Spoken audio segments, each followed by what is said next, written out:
시간이 지날수록 멋있는 정원이 있어요. 시간이 지날수록 멋있는 사람도 있습니다. 예전에는 제가 일본에서 만났던 할머니 얘기를 참 많이 했는데 최근에 한국 분을 한 분 만났어요. 혹시 이름 들어보셨나 모르겠네요. 서봉남 화백이라는 분이셨어요. 72세? 정말 아름다우신 분이셨어요.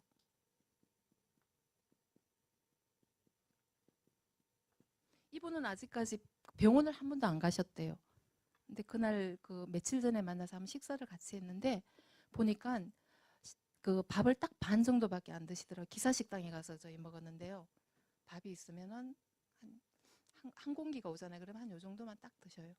그러니까는 밀림의 왕자 사자도 자기가 큰 그 소를 갖다가 사냥을 하면 자기 배를 다 안 채운대요. 위장을 한 70%밖에 안 채운대요. 그리고 나머지 30%는 다른 동물들이 먹게 남겨준대요. 근데 유독 100%를 다 채우고 그것도 모자라서 여기 식도까지 채우는 동물은 인간밖에 없대요. 그래서 우리가 돼지를 보고 돼지라 그러지만 돼지는 자기 배부르면 딱 멈춘대요. 근데 배불러도 못 멈추는 동물은 사람밖에 없대요. 그래서 그분이 그 얘기를 하시면서 그러니까는 적게 먹어야 된다. 근데 사실 적게 먹기가 안 쉽잖아요. 그죠? 맛있으면 입이 계속 당기기 때문에 자기 절제예요. 자기 수양이고 훈련인 것 같아요. 그래서 이분은 화가기 때문에 자기는 건강에 대해서 모르는데 근데 병원을 안 갔대요. 그래서 어떻게 식사하시냐고 여쭤봤더니 색깔별로 먹는데요. 화가기 때문에 색깔별로. 반찬이나 밥이나 고기 있으면 노란색 한번 집어 먹고 빨간색 한번 집어 먹고 골고루 먹는다는 소리예요. 그죠? 색깔별로 소식하니까 그리고 엄청 남을 위해 사셨어요. 그러니까는 이분의 그 저기 뭐지 미술관이 프랑스에도 있고요. 그다음에 노르웨이도 있고 중국도 있고 엄청 우리나라에는 별로 안 알려 있지만 오히려 외국에서 많이 인정을 받는 작가시거든요. 그런 분이면 돈을 벌려면 엄청나게 버실 수 있는 분인데 돈을 안 벌어요. 그리고 인맥과 뭐 지형과 뭐 이런 걸 안 만들기 위해서 어떤 이런 모임이나 학교를 가면 수료증을 안 받으세요. 그분은 그게 안 묶이고 싶다는 거예요. 그러니까 예술을 하시는 분이기 때문에 자유롭고 싶은 그 자유로운 영혼이 되시고 싶기 때문에 그러신 것 같아요. 자기가 번 돈에 10%는 반드시 떼어서 배고픈 후배 화가들이 그림을 사줘요. 그래서 창고에 다 세워놓고 그러니까는 남을 위해서 꾸준하게 일을 하고 욕심을 안 부리고 그것이 아마 이분의 건강 비결인 것 같아요. 색깔별로 먹고 작게 먹고 열심히 활동하시고 그런 것 같아요.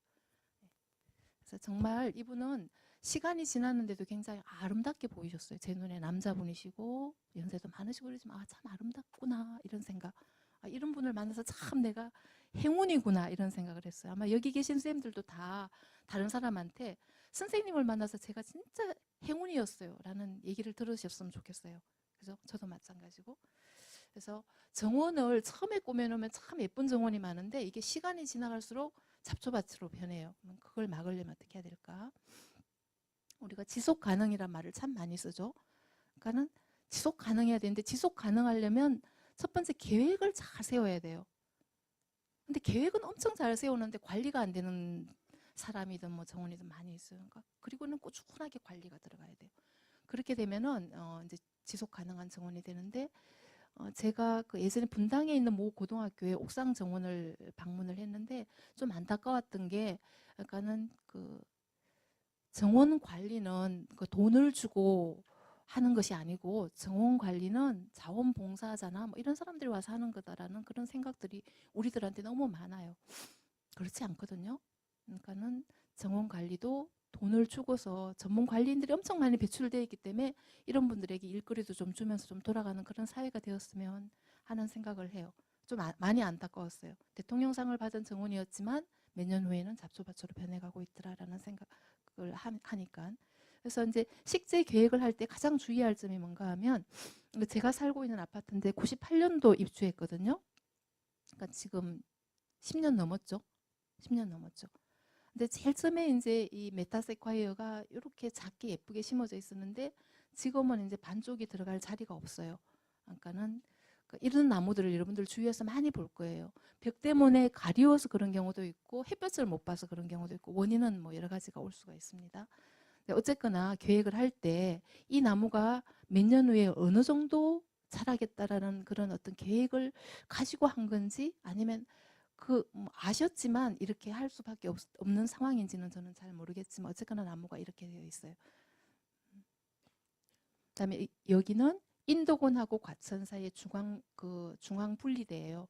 밑에는 그 쥐똥나무가 있고 관목이 있고 여기는 무궁화예요. 우리나라 꽃인데 제가 이 사진을 찍을 때 이 무궁화는 저한테 이렇게 외치는 것 같았어요. 너무 답답해요. 너무 답답해요. 이게 숨이 지금 막히려고 그러고 있어요.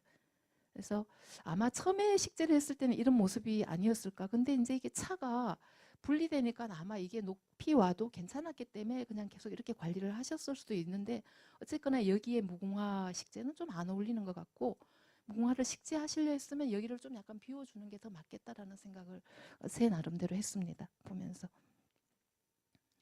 이거는 과천 도서관 앞이에요. 과천 도서관 앞인데 그러니까 양버점 나무죠. 우리가 플라타너스라고 부르는 나무예요. 북한에서는 이걸 방울나무라고 불러요. 방울나무. 아마 우리가 통일을 하게 되면 나무 이름도 굉장히 많이 손을 봐야 될 것 같아요. 근데 북한에서 부르는 그 이름들이 좀 순수 우리말 이름들이 많아서 친근한 것 같아요. 방울나무, 플라타너스, 양버점 나무. 어떤 게 제일 마음에 드세요? 방울나무. 그래서 여기는 보면 밑에 이제 줄사철이더라고요. 줄사철로 막 이렇게 예쁘게 장식을 했고 여기는 아무것도 없어요. 그래서 예전 같으면 저는 이제 이쪽에 굉장히 정말 신선한 아이디어다. 겨울에도 여기 나뭇잎이 다 떨어지고 난 다음에 초록을 남겨두려고 저렇게 했구나라고 이제 굉장히 이쪽에 점수를 많이 줬을 텐데 지금은요 저는 이쪽게 더 아름답게 보여요.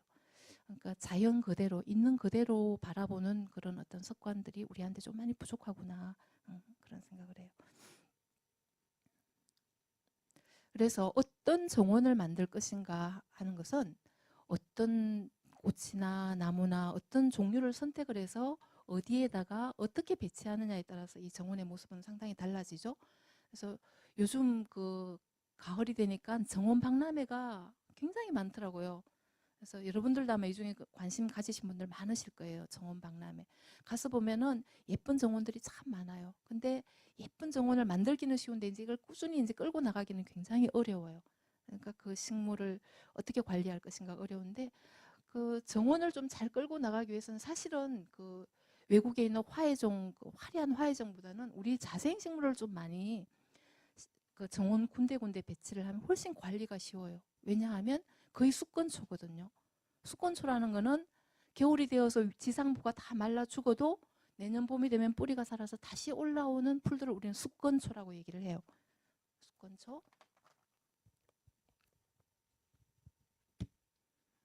자생식물의 대부분은 수건초가 많습니다. 수건초에 대비되는 게 1년초나 2년초, 그러니까 1년 만에 죽어버리는 식물들도 많이 있죠. 근데 얘는 뿌리가 안 죽어요. 그래서 계속 되살아나요. 그리고 자생식물에 많은 그 식물이 약용식물이에요. 여러분들이 관심 있는 약용식물들.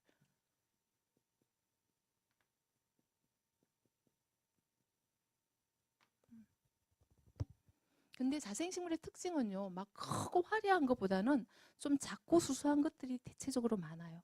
그래서 자세히 가서 봐야지 이게 꽃이 얼마나 예쁜지를 여러분들이 아실 수가 있어요. 그래서 이제 그런 약간의 단점은 있지만 어쩌면 소박한 맛을 여러분들이 알아가면은 약용식물이나 자생식물이 좀 더 많은 관심을 가지실 수 있을 거예요. 네, 자생식물은 보통 그 영어 잘하는 그 원주민들을 가지고 우리는 뭐라 그러죠? 영어 잘하시는 미국 분들을 네이티브 스피커라 그러죠, 그죠? 식물도 원래 우리 땅에 있었던 자생식물을 네이티브 플랜츠라 그래요. 네이티브 플랜츠. 그 누가 갖다가 심은 게 아니고 원래 우리 땅에. 그렇지만 누군가가 어디에선가 발생을 했겠죠. 그래서 자연 발생한 식물을 네이티브 플랜츠라 그러고 우리나라에 한 4,500여 종 정도 돼요. 그런데 우리나라에만 자생하는 식물들이 있어요. 요 속에서도. 이게 여기 한 10% 정도 돼요. 그러면 몇 종 정도 되죠? 4,500에 10%. 450종이 돼야 되는데 점점 멸종이 돼서 한 328종? 한 2000, 좀 오래된 조사인데 328종이었어요. 국립수목원에서 조사한. 그러니까 점점 종수가 줄어드는 거예요.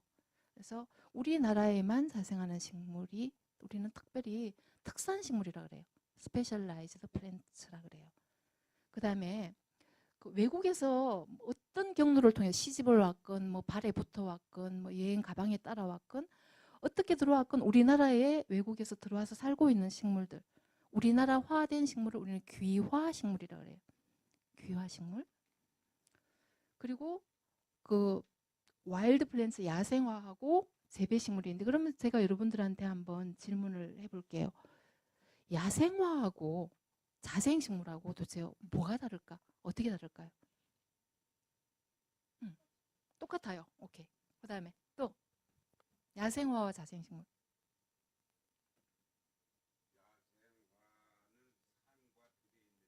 네. 음, 음. 자생식물이라 그런다. 그렇게 생각할 수 있겠네요. 또 다른 의견. 선생님 한번 의견. 야생화랑 자생식물 어떻게 다를 것 같아요? 같은 것 같아요. 거의 같아요. 같은데 둘 다 공통점은 우리가 이렇게 억지로 재배하거나 이런 게 아니고 자연 스스로 났다는 거는 공통점인데, 야생화가 좀 관상 가치가 많은 것들이 많아요. 아무 풀이나 뜯어다가 야생화라 그러진 않거든요. 뭔가 좀 볼거리가 있고 할 때 야생화로 분류를 해서 얘는 재배하는 식물하고 대치해서 보통 얘기를 하고, 이걸 통틀어서 얘기할 때 우리가 특별히 뭐 심거나 하지 않고 스스로 나는 식물은 다 자생식물에 포함시켜요. 포함시키는데 그 속에서도 한국에만 특별하게 나는 거를 특산식물이라고 그러고, 귀화식물, 먼 데서 왔지만 이미 우리나라화된 것들은 자생화에 포함시켰어요. 그래서 4,500여 종이 되었습니다. 그리고 그러면 지구상에 있는 식물종은 총 몇만 종이 될까요? 40만 종, 40만 종, 35만 종, 30만 종, 그 정도 된다라고 얘기를 합니다. 그래서 우리나라가 식물이 엄청 많은 편인데도 불구하고 사실은 그렇게 많은 것 같지 않죠. 지구 전체에 있는 식물에 비하면. 그러니까 처음 보는 식물이 너무 많은 거예요. 책을 쳐다보면 이런 것도 있네, 이런 것도 있네. 굉장히 많죠. 자, 이 자생식물의 특징은 대부분 야생 상태로 존재한다는 것과, 그리고 아직까지 생태적인 정보 같은 굉장히 미흡해요. 그리고 재배 기술도 많이 확립되어 있지 않고, 그렇지만 그렇기 때문에 개발 가능성이 높은 것들이 많이 있어요. 식용이나 약용이나 그 외에 뭐 공예용, 관상용 등으로. 그래서 가장 중요한 거는 이거예요. 유전 자원으로서의 활용 가능성이에요. 지금 세계는 유전 자원의 전쟁이 일어나고 있어요. 눈에 안 보이는 유전 자원 전쟁. 그러니까 종자나 뭐 토종식물이나 이런 것들에 대한, 그에 대한 이유는 다 이렇게 경제적인 것과 관련이 되어 있겠죠. 신약을 개발한다든가 뭐 여러 가지 이유가 있습니다. 그렇죠? 자, 그러면 여러분들의 그 꽃 실력을 제가 한번 테스트를 해볼게요. 우리나라 꽃이 뭐죠? 네, 무궁화예요. 무궁화는 세계인들이 다 함께 부르는 이름을 우리는 그 학명이라고 그래요. 뭐 식물도 그렇고 동물도 그렇고. 사람은 학명이 뭐죠? 사람. 예, 예, 호모사피엔스예요. 사람의 학명은 호모사피엔스예요. 근데 식물들도 학명이 있어요. 모든 나라 사람이 다 모였을 때 이 이름을 말하면 이 식물을 지칭하는 줄 알 수 있는 게 학명이에요. 이 학명은 누가 만들었죠? 응? 스웨덴의 식물학자인 린네라는 사람이 만들었어요. 린네. 예, 린네라는 사람이 만들었는데, 보통 보면 여기가 속명이에요. 앞에가 속명, 종명, 그리고 명명자, 이름을 붙인 사람의 이름이 나와요. 그러니까 선생님이 이제 어떤 식물을 최초로 한국에 있는 걸 발명을 했어요. 그래서 이 이름의 식물을 이름을 갖다 붙여주고, 제일 마지막에 이 이름을 붙인 사람의 이름은 선생님 이름이 들어가는 거예요. 명명자. 근데 여기 L자가 들어가는 건 린네예요. 린네가 예전에도 우리나라 무궁화를 린네가 이름을 붙였네요. 보통 이제 이름 붙일 때 보면은 식물의 특징이나 그 지방이나 이런 것들이 좀 여기 안에 많이 들어가 있어요. 우리나라 식물 보면은 일본 분의 이름이 많이 붙어 있습니다. 그러니까 한일 우리 그 일본에 속해 있을 때 일본 사람들이 우리나라 식물들을 거의 대부분 연구를 했어요. 그리고 새로운 식물을 발견해서 보고를 하면서 자기 이름을 갖다가 많이 붙였죠. 그 덕분에 우리 식물이 많이 체계가 분류가 되기는 했습니다. 그래서 무궁화 우리나라 꽃의 학명은 히비스쿠스 시리아쿠스예요. 이거는 라틴어기 때문에 그냥 그대로 읽어주시면 돼요. 히비스커스 시리아쿠스. 그래서 이걸 가지고 이제 여러분들이 아실 수 있는 건 이 우리나라 꽃인 무궁화는 히비스커스라는 속에 시리아쿠스라는 종이구나. 속의 종이구나라고 알 수 있죠. 오늘 시리아쿠스라는 그 종을 보고서 이 식물이 시리아에 많이 있었었나라고 이제 무궁화 연구하시는 분들은 유추를 하시는 거예요. 그래서 실제 시리아를 방문을 해서 우리나라 꽃인 히비스커스 시리아쿠스가 있는지 조사를 했는데 별로 못 찾았대요. 얘의 원산지는 어딜까요? 중국? 중국, 인도, 시리아는 못 찾았지만 지금 항명에 붙어 있기 때문에 시리아를 집어넣습니다. 우리나라 원래 원산지가 우리가 아니에요. 그렇지만 옛날부터 우리와 함께 있어 왔고 3개월 동안 끊임없이 피잖아요. 7월, 8월, 9월 피었다 떨어지고 피었다 떨어지고 3개월 동안 끊임없이 피는 무궁무진한 꽃이기 때문에 무궁화라는 이름이 붙었고 우리 꽃으로 지금 와 있는데 이에 비해서 벚꽃은 탁 피었다가 탁 져요. 좀 틀리죠, 그죠? 그래서 지금은 무궁화에 대한 어떤 그런 인식들이 좀 많이 높아졌어요. 무궁화 축제도 생겨나고 좀 무궁화에 대한 연구들이 예전보다는 조금 이제 일어나고 있는 것 같습니다. 그다음에 채송화, 담장 옆에 그 장동 옆에 채송화가 피었어요. 우리 꽃인 것 같죠? 근데 얘도 원산지가 우리 꽃이 아니고 브라질이 원산지예요. 굉장히 그 햇볕을 닮아서 뜨거운데 강한 그런 녀석이잖아요, 그죠? 그다음에 봉선화, 올밑에선 봉선화야 할 때 그 봉선화입니다. 자, 봉선화는 원산지가 어디쯤 될까요? 한국, 한국일 것 같아. 인도, 말레이시아, 중국, 아시아 쪽이네요, 그죠? 아시아 쪽입니다. 그 다음에 올해도 곽꽃이 피었습니다 할 때 그 곽꽃이 이 곽꽃입니다. 자, 곽꽃은 원산지가 중국, 만주, 한국 다 들어가네요. 그 다음에 맨드라미, 뭔가 정열적이죠. 자, 이 꽃은 인도 제도 열대 지역에서 왔습니다. 그리고 접시꽃, 당신의 접시꽃은 아시아 전역이 원산지예요. 원산지 굉장히 넓죠. 그리고 자, 소나무에 대해서 저는 학교 다닐 때 소나무가 한국 나무라고 배웠습니다. 그렇기 때문에 저는 소나무는 우리나라 나무고 우리가 특산인지 알았어요. 근데 특산이 아니더라고요. 그러니까 원산지가 좀 넓었어요. 어디였냐면 중국, 일본, 한국 다 걸쳐서 원산지였어요. 그래서 제가 일본에 아까 살 때 천황인가요? 천황이 사는 그 문 앞에 보면은 소나무가 엄청나게 많이 심어져 있어요. 여러분들 보신 분들도 계실 거예요. 그러니까 우리나라 소나무들도 멋있는 게 많지만 야, 정말 멋있는 소나무구나 하는 소나무가 쫙 심어져 있습니다. 그래서 저는 이제 그렇게 생각했었어요. 야, 일본 사람들은 우리 거 좋은 거 다 가져갔는데 소나무도 우리나라에 있는 좋은 것들을 다 가져와서 여기다 심어놨나 보다라고 처음에 생각했어요. 왜냐하면 소나무가 우리 거라고 생각했기 때문에. 근데 아니었어요. 소나무는 일본, 중국, 우리나라 골고루 그냥 함께 원산지를 갖고 있는 그런 나무였습니다. 자, 분꽃.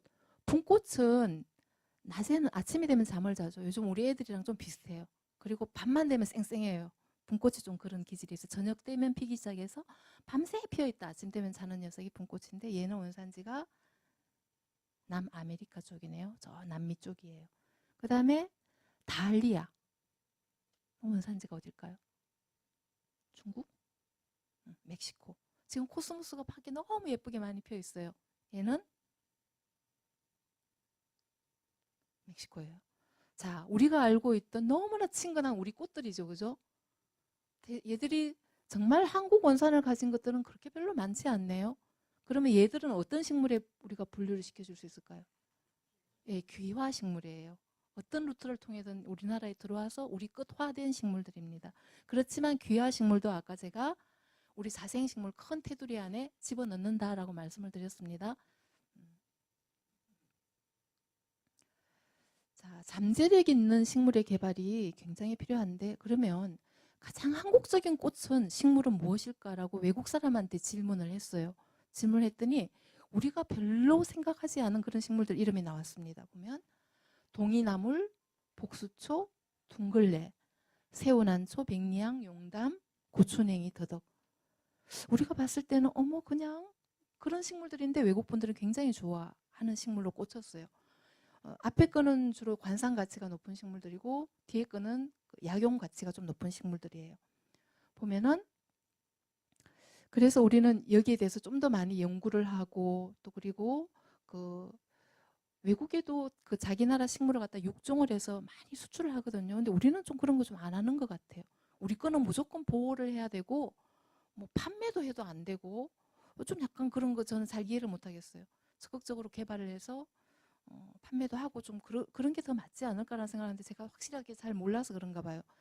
그래서 어쨌거나 얘들은 자생식물인데 한번 보시면 새우난초예요. 그 다음에 백리향, 향기가 백리까지 간다 그러죠. 그 한약재에 보면은 사향이라고 있죠. 그 뭐죠? 노루오줌 예, 노르웨이 그 예, 뭐 생식기 그 나오는 그 향인데 그 향과 비슷하다 해서 얘의 한약 제명이 사향초예요. 불초자가 붙어서 사향초. 예, 백리향하고 타임하고 두 가지가 사향초에 들어갑니다. 그리고 더덕. 더덕도 자세히 보면요, 꽃이 정말 오묘해요, 색깔이. 그러니까 겉으로 봐서는 별로 모르는데 안을 들여다 보면은 정말 예쁘네, 신비하네 이런 생각을 하실 수 있을 거예요. 용담이에요. 최근에 지금 산에 갔더니 많이 피어 있더라고요.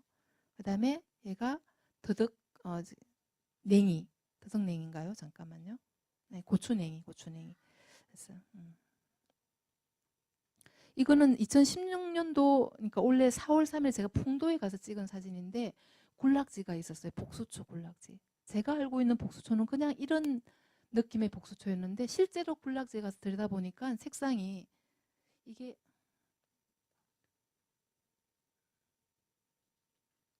저는 포인트가 잘 안 되네요. 이게 색상이 정말 잠자리 날개처럼 이렇게 아름다운 색상으로 있더라고요. 그래서 외국 분들이 이런 색상까지 다 보고 복수초를 좋아하는 건가? 아니면 저것만 보고 좋아하는 건가? 저는 잘 모르겠지만 어쨌든 내가 책이나 식물원에서 봤던 복수초 그림보다는 실제로 가서 봤을 때 색상은 정말 아름답구나라는 생각이었어요. 그리고 이 복수초는 얼음을 깨고 이렇게 피어나요. 그죠? 얼음을 깨고 피어나면 얘의 성질은 어떨 것 같아요? 음. 따뜻하다. 따뜻하다의 정도를 넘어서 예, 내가 뜨겁지 않으면 얼음 속에서 꽃을 피워낼 수가 없어요. 그러니까 이 뜨거운 성질을 이용해서 뭔가 약재를 만들겠죠. 그죠? 음. 그 다음에 이거는 제가 2015년도에 2월에 화성 우리꽃식물원을 방문했을 때 찍은 맥커트의 사진입니다. 그러니까 참느릅나무, 유백피라는 그 느릅나무 껍질은 참느릅나무가 아니고 왕느릅나무지만 가정에서 키우기에는 이렇게 자그마한 크기의 이런 참느릅나무 같은 것도 예쁘겠다 싶어서 찍었습니다. 그리고 멀꿀나무, 꽃도 예쁘고 잎도 굉장히 관상 가치가 있어요. 그리고 열매도 맛있고 하기 때문에 남쪽 지방에 주로 크는 그런 수종이지만 좀 여러분들이 관심을 가져줘도 좋겠다라고 생각해서 사진을 찍어봤습니다. 멀꿀, 예, 멀꿀 혹은 멍나무라 그러기도 합니다. 그래서 느티나무를 보면 좀 우리가 헷갈리는 게 느티나무가 느릅나무를 보면 느티나무와 느릅나무의 크기가 잎 크기가 굉장히 차이가 나죠. 그래서 느티나무는 밖에 우리가 그 정자수로 많이 심지만 집안에서 혹시나 아니면 집에 정원에서 심을 때는 너무 큰 것이 들어갈 공간이 없을 때는 느릅나무 쪽으로 분재도 가능하기 때문에 심으셔서 여러분들이 활용하실 수도 있겠다라고 생각을 했어요. 이게 소사나무고 이게 시무나무예요. 이 크기를 비교한 것들입니다. 예. 그래서 느릅나무는 그 불면증에 주로 쓰고 그다음 관절염이나 이런 데도 많이 달여서 드시는 걸 봤습니다. 부작용이 전혀 없는 천연 수면제다 이렇게 나와 있습니다. 보니까. 그다음에 이거는 제가 제일 좋아하는 나무 중에 하나예요. 목서. 그 달에 가면은요, 그 나무가 하나 있고 달이 그 뭐죠, 방아를 찧는다고 얘기를 하죠. 달에 있는 그 나무 이름이 뭔지 혹시 아세요? 네, 개수나무. 개수나무가 이 목서예요. 목서를 중국에서는 개수나무라고 불러요. 근데 향기가 얼마나 좋은가 하면요. 이 향기를 언제 맡아봤냐면 일본에 제가 살 때인데 이제 아이를 데리러 그 자전거를 타고 이제 끝날 때쯤 이제 학교 앞으로 데리러 가는데 비가 왔어요. 비가 왔는데 어디서 정말 그 내가 이때까지 맡아보지 못한 정말 좋은 향기가 길에서 막 나는 거예요. 이게 뭐지? 봤더니 그 어떤지 그 울타리 밑에 이런 주황색 잔잔한 그 뭐가 막 떨어져 있고 거기서 나는 향기였어요. 저는 그게 목서인지 몰랐어요. 나중에 한국에 돌아와서 공부를 하다가 보니까 아 그게 목서였구나. 와 정말 좋다. 거기는 울타리에 쫙 심어놨기 때문에 정말 온 동네가 그 향기로 막 번질 것 같은 그런 느낌 들었어요. 근데 그 향기에 버금가는 향기가 금목서, 은목서예요. 은목서. 이 목서인데 남쪽 지방에서는 지금 많이 키우고 있고요. 저기 유명한 절 있죠. 밑에 서남사 뭐 이런데 그런데 아마 저 나무가 크게 꽃이 피어가 사진이 올라오더라고요. 보니까 울타리용은 아니에요. 아닌데 일본에서는 울타리로 심어놓은 걸 제가 그 밑에 떨어진 걸 봤어요. 이게 그 향수 중에 샤넬 5라고 굉장히 유명한 향수가 있대요. 그 향수 원료로 들어가는 그런 꽃입니다. 그 다음에 주목, 아까 제가 몇백만 원짜리 항암제가 있어요 라고 얘기했는데 탁솔 같은 경우도 굉장히 비싸다고 들었습니다. 주사 한 대 맞는데. 근데 그 탁솔이 나오는 그 원료가 주목이에요. 지금 주목 열매가 이렇게 밖에 나가면 예쁘게 빨갛게 열려있는 거 여러분 보실 거예요. 그러니까 새들이 좋아하는데 그렇다면 이 주목에서 잎도 있고 줄기도 있고 나무 가지도 있고 뿌리도 있고 한데 이 중에서 어떤 부분에 가장 그 탁솔 그 항암 성분이 가장 많이 나올까요? 잎, 또 열매, 응? 숲이. 아, 왜 숲이라고 생각하세요? 응? 왜 숲이라고 생각하세요?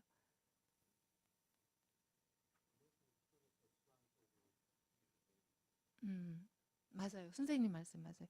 잎도 있고 열매도 있고 우리 눈에 먼저 가는 거는 그건데 사실은 나무 껍질 부위에서 가장 그 성분이 많이 나온다라고 책에 써져 있더라고요. 그러니까. 이거는 제가 아까 제일 앞에다 바탕화면으로 깔아놨던 그 야로우라는 토풀이에요. 토풀. 아까 목서와 더불어서 제가 정원이 있다면 좀 가꾸고 싶은 식물이 이거예요. 야로우. 예. 잠깐만요. 토풀이라고 보통 얘기하고요.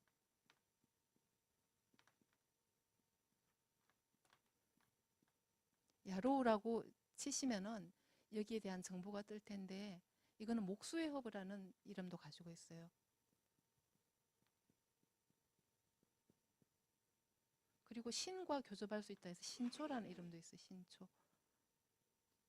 그러니까 목수들이 연장을 많이 다루기 때문에 이거 상처가 나거나 하면은 바로 치료했던 풀이 이 토풀이라고 그래요. 이제 지혈제나 그런 작용이 강하고 꽃이 너무 저는 이런 그 약효도 굉장히 뛰어나지만 여기서 나오는 꽃이 너무 예뻐요.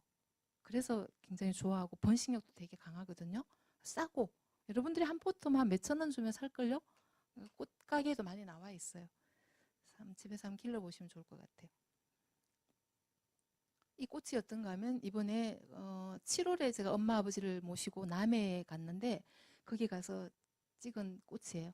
꽃이 굉장히 잔잔해요. 잔잔한데 예뻐요. 굉장히 자세히 보면 색깔도 란타나처럼 이렇게 약간 변이가 좀 많은 종 같아요. 그래서 저게 잔디 사이에 키가 작게 이렇게 토풀이 막 피어 있으면 완전 꽃잔디 같아요. 민들레도 이쁘지만 그래서 괜찮겠다라는 생각. 그다음에 산진달래고요. 그다음에 이거는 농나무과인데 농나무는 좀 특징이에요. 이 잎맥이 이렇게 세로로 이렇게 나와 있더라고요. 근데 이 농나무 그러면 저는 바로 떠오르는 게 그 계피 있죠. 계피하고 그다음에 또 하나 떠오르는 게 제가 굉장히 방부작용이 강하다라는 거. 그래서 이제 이런 일화가 있어요.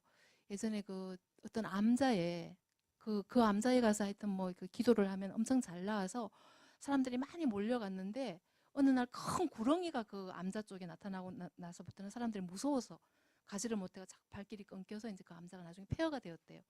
근데 아무것도 모르는 그 이게 거지가 추운 겨울에 이제 그를 지나가다가 너무 추우니까 그 암자에 들어가서 나무 더미가 있어서 이제 거기다 이제 불을 놓아서 이제 몸을 녹이는데 아침에 걔가 자고 일어나니까 큰 구렁이가 자기 옆에 죽어 있는 거예요. 그래서 이제 이 구렁이가 왜 죽었을까? 이제 뗀 그 연기 때문에 죽었는데 그 연기가 이 농나무 연기다라고 이제 이렇게 얘기는 전해 내려와요. 그래서 그 그 다음부터 이제 다시 그 이제 절이 문을 열었다 이런 얘기가 있는데, 저럼 여기는 방부하고 좀 많이 관련되는 그 농나무과에는 그런 것들이 많이 있는 것 같아요. 여기서 나오는 게 대표적인 게 장뇌라는 게 있어요. 장뇌. 장뇌는 여러분들이 잘 아는 로즈마리 같은 데도 많이 들어있는 그런 성분이죠. 예. 그 다음에 이거는 유포로비아 혹은 대극이라 그러는데, 우리 화훼 쪽에서는 이거 굉장히 많이 심어요. 왜냐하면 너무 예쁘기 때문에. 꽃도 예쁘고 잎도 예쁘고 관상 가치가 되게 뛰어난데 사실은 유독 식물이에요. 굉장히 독성이 강하기 때문에 좀 조심해야 될 식물 중에 하나입니다. 그 다음에 가시오가피. 시베리아 진생이라고 불러요. 시베리아에 가면 얘가 인삼 대용이고 인삼보다 더 낫다라고 얘기를 하고 있죠. 가시오가피. 그 다음에 미선나무예요. 아까 제가 학명은 속명과 종명과 명명자로 부릅니다 그랬고, 무공화의 학명은 히비스커스 시리아크스 린네입니다 라고 얘기를 했는데, 어떤 한 속에는요 몇백 종이 되는 그 식물들도 많이 있어요. 예를 들어서 히비스커스 속인데 종류가 얼마나 많은지 몰라요. 근데 얘는 한 속에 한 종밖에 없어요. 그리고 우리나라 특산 식물이에요. 그래서 좀 기억을 해주셨으면 좋겠어요. 이름은 미선나무. 미선이에요, 미선이. 미선이가 어디서 나왔냐 하면 여기 부채에서 나왔어요. 옛날 임금님들 그 따라다니면서 이렇게 부채 붙여주는 모양이 저런 모양이었어요.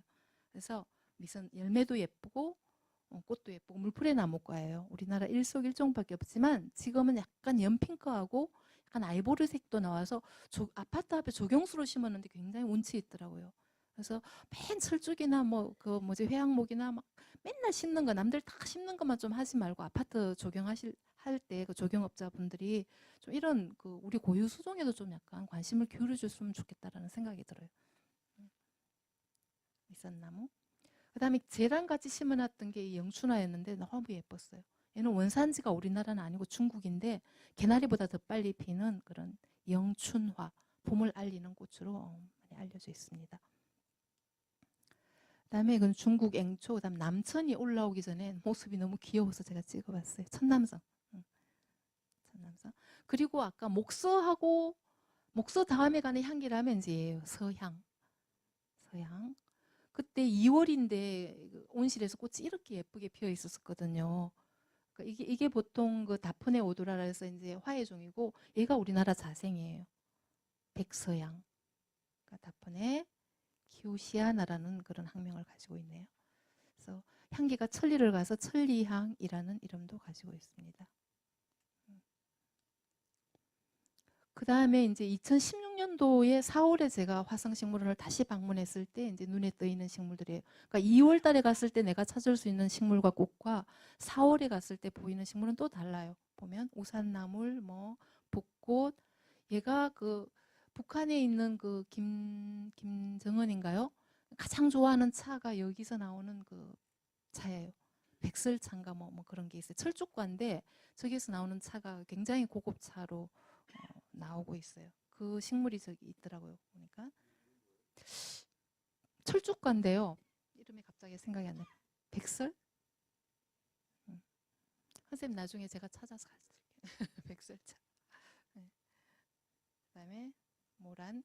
그리고 영국의 파이낸셜 타임즈 기자가 다음과 같이 미래의 정원을 얘기했어요. 영국은 제가 2년 정도 영국에 살았었거든요. 정말 그 평지가 많아서 전부 잔디밭이에요. 잔디밭이고 땅이 넓으니까 아무리 못 사는 사람도 나라에서 주는 그 집이 앞정원이 있고 뒷정원이 딸려 있는 집들이 되게 많아요. 굉장히 부럽더라고요. 그러니까 정원 가꾸기는 이 사람들이 그냥 일상이에요. 일상이고 너무 그 꽃과 친하고, 그런데 이 영국 기자가 얘기하기에 그 잔디를 걷어내고 그 자리에다가 흙을 사람들이 밟게 하고, 그리고 거기다가 채소나 약용식물이나 이런 걸 심어서 이용할 수 있게 해야 된다. 왜 이런 얘기가 나왔나 생각을 해보면, 세계 전체 경제가 막 팽창을 하다가 이제는 멈춰갖고 이제 약간 수축하는 단계잖아요. 그러니까 우리나라뿐이 아니고 모든 세계가 다 계속 팽창 단계가 아니에요. 경제가 수축하는 단계예요. 그러다가 보니까 좀 실용적인 것들을 많이 찾는 것 같아요. 잔디나 꽃은 그냥 보기만 하잖아요. 눈으로 보고 즐기기만 하는데 저 잔디를 걷어내고 거기다 흙을 밟고 채소를 심는다는 거는 뭔가 이용하는 것을 말씀 얘기를 하잖아요. 그래서 아마 이 기자가 그렇게 얘기하지 않았나 싶고요. 제가 영국에 살 때 좀 그 에피소드가 하나 있어요. 그때 아이들이 어렸어요. 제가 하나는 4개월짜리였고 하나는 이제 초등학교 1학년짜리였는데 그 남편 공부하는데 제가 밥 해주러 따라갔어요. 따라갔는데 집을 안 주는 거예요. 그러니까 저희가 이제 세를 얻어야 돼, 월세를 얻어야 되는데 집을 안 줘요. 그래서 전화상으로는 아 오케이 오라 그래갖고 이제 됐다 가면 저희를 딱 보면은 이제 막 핑계를 대요. 그래서 안 주는 이유가 뭔가 하면 그 다 이런 카펫이에요. 집안 전체가 목욕탕까지 카펫이니까 한국 사람들 가면 막 물 막 마음대로 털죠. 애들 막 밥풀 막 훔치고 다니죠. 이런 게 되게 싫었나 봐요. 동양인들 되게 지저분하다고 생각한 것 같아요. 그래서 뭐 어쨌거나 핑계를 대가 노였는데 이제 제일 마지막에는 제가 어떻게 해서 집을 얻었냐면요. 그 좀 약간 흐름한 집이었는데 앞에 앞정원 뒷정원이 있었어요. 그래서 그 주인한테 제가요 다른 거는 못하지만 당신네 이 정원은 제가 열심히 돌보겠습니다.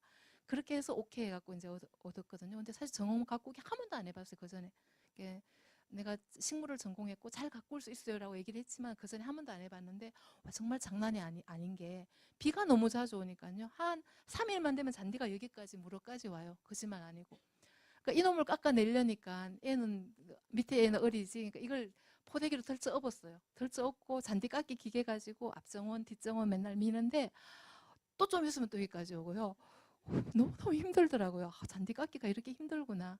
그래서 어쨌거나 그 집에서 안 쫓겨나려면 내가 약속했던 거 지켜야 되니까 열심히 잔디를 깎았어요. 근데 어느 날 그 주인이 저희가 살고 있는 건 요크라는 곳이었고 주인은 런던에 살았는데 런던에서 편지가 하나 왔어요. 왔는데 봉투 속에 100파운드인가 하여튼 돈을 넣고 이렇게 편지가 왔어요. 야, 우리 이웃에서 전화가 왔는데 그 네가 그 우리 집 정원을 굉장히 열심히 가꾸고 있다라고 이웃들이 얘기를 한다. 그래서 너무 고맙다. 여기 이제 돈을 동봉하니까 이거 가지고 정원 가꾸는 좀 필요한 그런 나무나 이런 걸 사서 좀 해달라고. 근데 내가 정말 가꾸고 싶은 그 나무가 있는데 위스테리아다 이렇게 써놨더라고요. 위스테리아가 보니까 등나무였어요. 그래서 이제 그 돈을 들고 그 가든 센터를 갔죠. 가서 보니까 위스테리아가 되게 비싸요, 등나무가. 그래서 그걸 사고 나면 다른 걸 별로 못 하겠어 갖고 제가 이제 이 돈은 나한테 와 있고 한국 수종들을 제가 찾았어요. 우리한테 너무너무 흔한 개나리. 영국에서는 안 흔해요. 안 흔하고 크기도 힘들어요. 왜냐면 그게 다 석회질 토양이에요. 그래서 땅이 다르기 때문에 우리한테 너무 흔한 것들이 그게 되게 귀해요. 그리고 그다음에 이렇게 퍼지는 수양버들이 있었어요. 그런 거 하나 사고 이렇게 큰 거는 못 사고 자금자금한 나무 몇 개 사고 그다음에 나머지는 꽃으로 사서 이제 심으려고 이제 잔디를 파는데 잔디가 안 파져요. 이게 완전히 매트가 되어갖고 뿌리가 제가 제 힘으로 삽으로 아무리 파도 안 파시는 거예요. 나는 잔디 매트가 그렇게 강한지 그때 처음 알았어요. 어쨌거나 뭐 눈물을 머금고 해서 이제 안 돼갖고 나중에는 그 짐차 수레에다가 꽃을 이렇게 심어갖고 이렇게 앞에 갖다 놓고 이렇게 했는데 되게 좋은 경험이었는데 제가 일본에 3년, 영국에 2년 살면서 느낀 게 이 두 나라가 뭔가 되게 통하는 게 많아요. 둘 다 레이스 커튼 문화예요. 레이스 커튼 문화가 뭔가 하면 창가에다가 이렇게 레이스 커튼을 딱 내려놓고 보면 밖에서는 안이 안 보여요. 근데 안에서는 밖이 다 보이는 거예요. 그러니까 제가 뭐를 하는지 옆집에서 다 보고 있는 거예요. 그래갖고 다 일일이 얘기를 하고 제가 어느 날 영국에서 그 운전면허를 따려고 아침에 일찍 있잖아요. 아무도 안 볼 때 이제 차를 좀 연습을 하려고 갖고 나가서 차를 이제 하다가 쓰레기통을 들이받았어요. 그러니까 감자가 안에 있는 게 막 우르르 다 쏟아졌어요. 그러니까 이제 저는 아무도 안 봤다고 생각했죠. 나중에 어떤 사람이 전화를 해갖고 나는 다 봤다 이러는 거예요. 뭐를 봤어요? 그래서 이 일본하고 영국이 문화가 비슷한 문화가 있네. 엄청 조심해야 돼요. 앞에서는 엄청 웃으면서 잘해주는데 뒤에 가서는 좀 아닐 때도 있었어요. 근데 또 그런가 하면은 너무너무 좋은 사람들도 많이 있었어요. 하여튼 그 뭐 재밌는 일화가 많아요. 넘어가고요.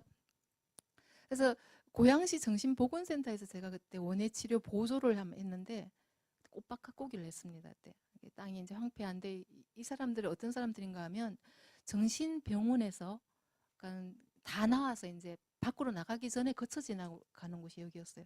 정신보건센터.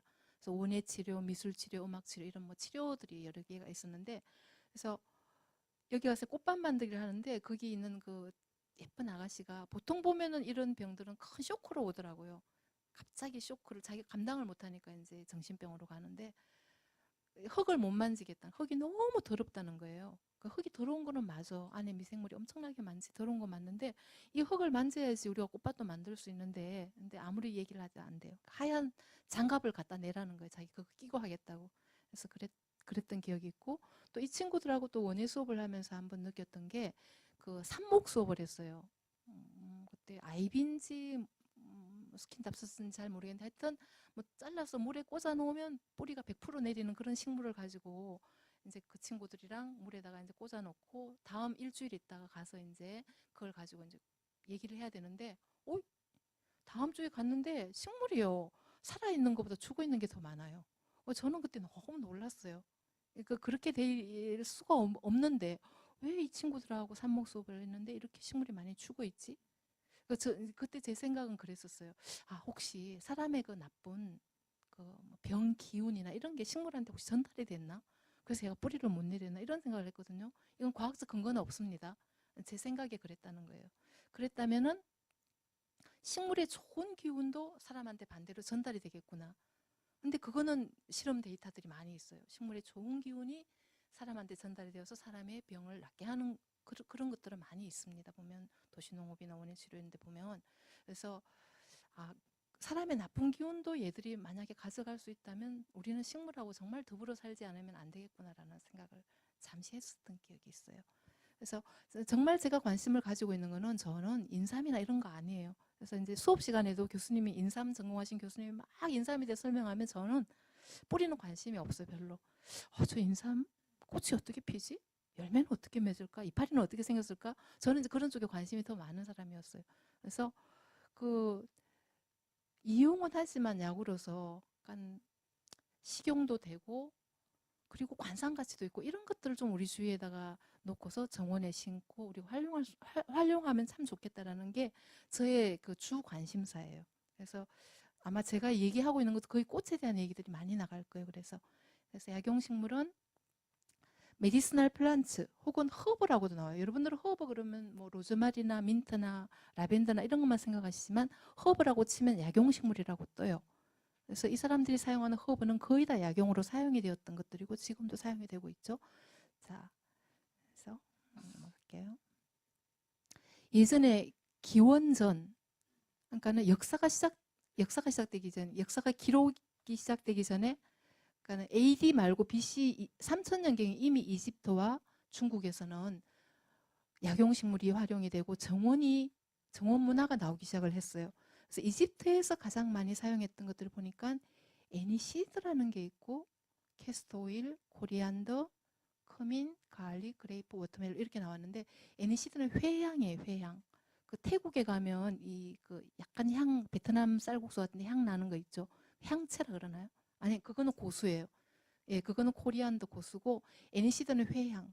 그 커민이나 이런 쪽인데 팔각의 향이라는 게 또 있어요. 지난번 사스 조류 독감 때 저기에서 물질을 찾아냈죠. 시킴산이라는 물질을 찾아냈어요. 그래서 우리가 막 어떤 바이러스가 막 갑자기 발생을 해서 전 세계가 이렇게 긴장을 하거나 어떤 병이 갑자기 발생을 하거나 이럴 때는 할 수 없이 식물이나 이런 데서 물질을 찾아내야 돼요. 대항하는 물질을. 앞으로는 좀 그런 일들이 많이 일어날 것 같아요. 그 다음에 커민은 카레의 주성분이고 가을릭은 정말 좋은 우리는 항상 먹고 있는 정말 좋은 약이죠. 가을릭이 마늘이 예. 그리고 그 드라큘라 피 빨아먹는 드라큘라가 제일 무서워하는 게 저 마늘이래요. 마늘 자체가 무서워서 그런 게 아니고 냄새가 무섭대 냄새가. 근데 우리는 너무 친근하잖아요, 그죠? 마늘. 그래서 지금 외국 사람들 마늘에 대해서 좀 많이 먹으려고 많이 노력하는 것 같아요. 마늘. 그다음에 병원에 가서 우리가 딱 쓰러졌을 때 제일 먼저 맞는 주사가 뭐죠? 포도당 주사죠, 그죠? 포도당 주사에 포도에 들어있는 그 원주성분. 포도에는 정말 영양분이 많이 들어있어요. 지금 많이 나오거든요. 싸거든요. 좀 많이 드세요. 포도 속에 정말 좋은 영양분들이 많이 들은 보약이에요. 워터멜론은 어떻게 보면은 몸속에 안 좋은 것들을 많이 씻어내는 작용을 하는 것 같아요. 요즘은 자살하시면은 뭐 이상하게 떨어져 죽거나 이런데 예전에는 자살하실 때 저희 어릴 때는 쥐약을 드시고 자살하신 분들이 좀 많았어요. 그래서 쥐약 드시고 자살하시다가 이게 미수에 그쳤을 때 누가 발견하면은 수박을 옆에서 긁어서 막 입에 넣어줘서 해독을 시킨 그런 것들이 있어. 근데 가장 좋은 해독제는요, 우리가 꼭 알아야 될 게 황태하고 녹두예요. 황태하고 녹두. 그래서 우리는 수시로 좀 밖에 나가서 음식 먹을 때 그거 알고 황태국이나 녹두죽을 한 번씩 써서 드시면 몸속에 있는 것들이 나쁜 것들이 많이 빠져나간다라고 얘기를 하시더라고요. 예. 그리고 이제 중국도 이 시기에 이제 이미 그 본초 광목이나 이런 것들이 있었고요. 이 시즌의 본초 광목보다 조금 빨리 우리나라 선조 시대 허준이 동의보감을 올렸는데 임금님께 이때 선조 임금이 허준에게, 여러분들 허준 영화 보신 분들도 많으실 거예요. 이 책을 짓게 된 동기는 뭐 선조 임금님이 뭐 별로 훌륭하지 않다라고 얘기도 하지만 저는 제가 봤을 때는 백성들을 사랑하는 마음은 크셨던 것 같아요. 왜냐하면 야, 이렇게 백성들이 막 먹을 게 없고 그때는 진짜 한 끼 먹기가 힘들 때 먹을 게 없고 이렇게 힘드는데 병이 들면 도대체 그 약값이 어디 있어가 약을 지어 먹느냐. 그러니까 저 백성, 불쌍한 백성들을 위해서 중국에 있는 그 약선 다 가져오고 우리나라의 산야에 나오는 그 약들을 다 풀들을 다 조사해서 백성들이 이 책을 보고 자기의 병을 고칠 수 있게 그렇게 그런 책을 지어라라고 명령을 했는데 그 책이 저게 허준의 동의보감인데 한 권짜리가 아니고 25권이에요. 저 책이 전체가. 그래서 지금 문화유산, 세계문화유산으로 저기 등록이 되어 있잖아요. 근데 우리나라 약전은 대한약전과 대한민국 약전과 대한민국 약전의 생약규격전이란 두 가지가 있어요. 법전이에요, 법전. 그러니까 예를 들어서 이 약은 이 식물의 이 부분을 이용한다라고 딱 이렇게 고시가 되어 있어요. 그러니까는 이 약은 이 식물의 이 부분을 이용한다는데 그 비슷한 다른 걸 갖다 대오면 이제 그게 뭐 위품이니 이제 이렇게 난리가 나는 거예요. 그리고 맞지도 않고. 근데 중국 약전하고 북한 약전은 굉장히 좋은 점이 있더라고요. 우리는 그렇게 있고 어떤 병에는 어떤 그 이 식물을 갖다가 얼마만큼 먹으라 이런 게 없어요. 근데 여러분들 북한 약전 보셨나요? 혹시 중국 약전 보셨나요? 보면 그 약에 대해서 이 약은 어떤 병에 듣고 얼마만큼 먹는다까지 기록이 돼 있어요. 그러니까 그 공산주의잖아요. 공산주의 때문에 집집마다 한 권씩 약선을 다 가질 수 있게 한대요. 하고 자기가 어디 아프면 딱 펴서 그러니까 이용할 수 있게. 저는 통일이 되고 나면은 아마 이쪽은 북한이 더 발전해 있지 않나라는 생각이 들어요. 우리는 그냥 고시만 하지 뭐 아프면 일단 병원으로 우리는 그냥 그래서 가잖아요, 그죠? 가서 이제 큰 병원에서 시작을 하는데 여기는 가정에서부터 시작을 하는 그런 게 체계가 돼 있더라고요. 그리고 네, 죄송합니다. 자, 약용식물은 뿌리만 사용하는 것들이 있고요. 이거는 이제 그 한의사 선생님들이 제일 관심이 많은 부분이 사실은 이 부분이에요. 저는 별로 관심이 없어요. 넘어갈게요. 뿌리 줄기, 건경을 사용하는 것도 있는데 예전에 그 동의보감에 보면 그렇게 나와요. 그 허준 선생님이 시골에 가는데 어떤 그 연세 많으신 분이 너무 얼굴이 해맑고 깨끗하신 거예요. 그래서 여쭈어보신 거예요. 혹시 노인장 평소에 뭐를 즐겨 드십니까? 라고 여쭤봤더니 이 중에서 두 가지가 나왔어요. 이게 뭔가 하면 얘하고 예, 둥글레하고 창출 혹은 백출이라 그러기도 한데 이거는 지금 우리가 이름이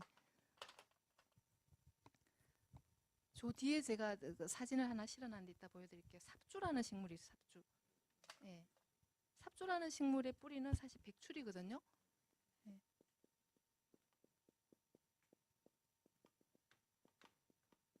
그 다음에 둥글레. 그 옆에 게 둥글레예요. 위유, 황정, 옥죽 세 가지가 있어요.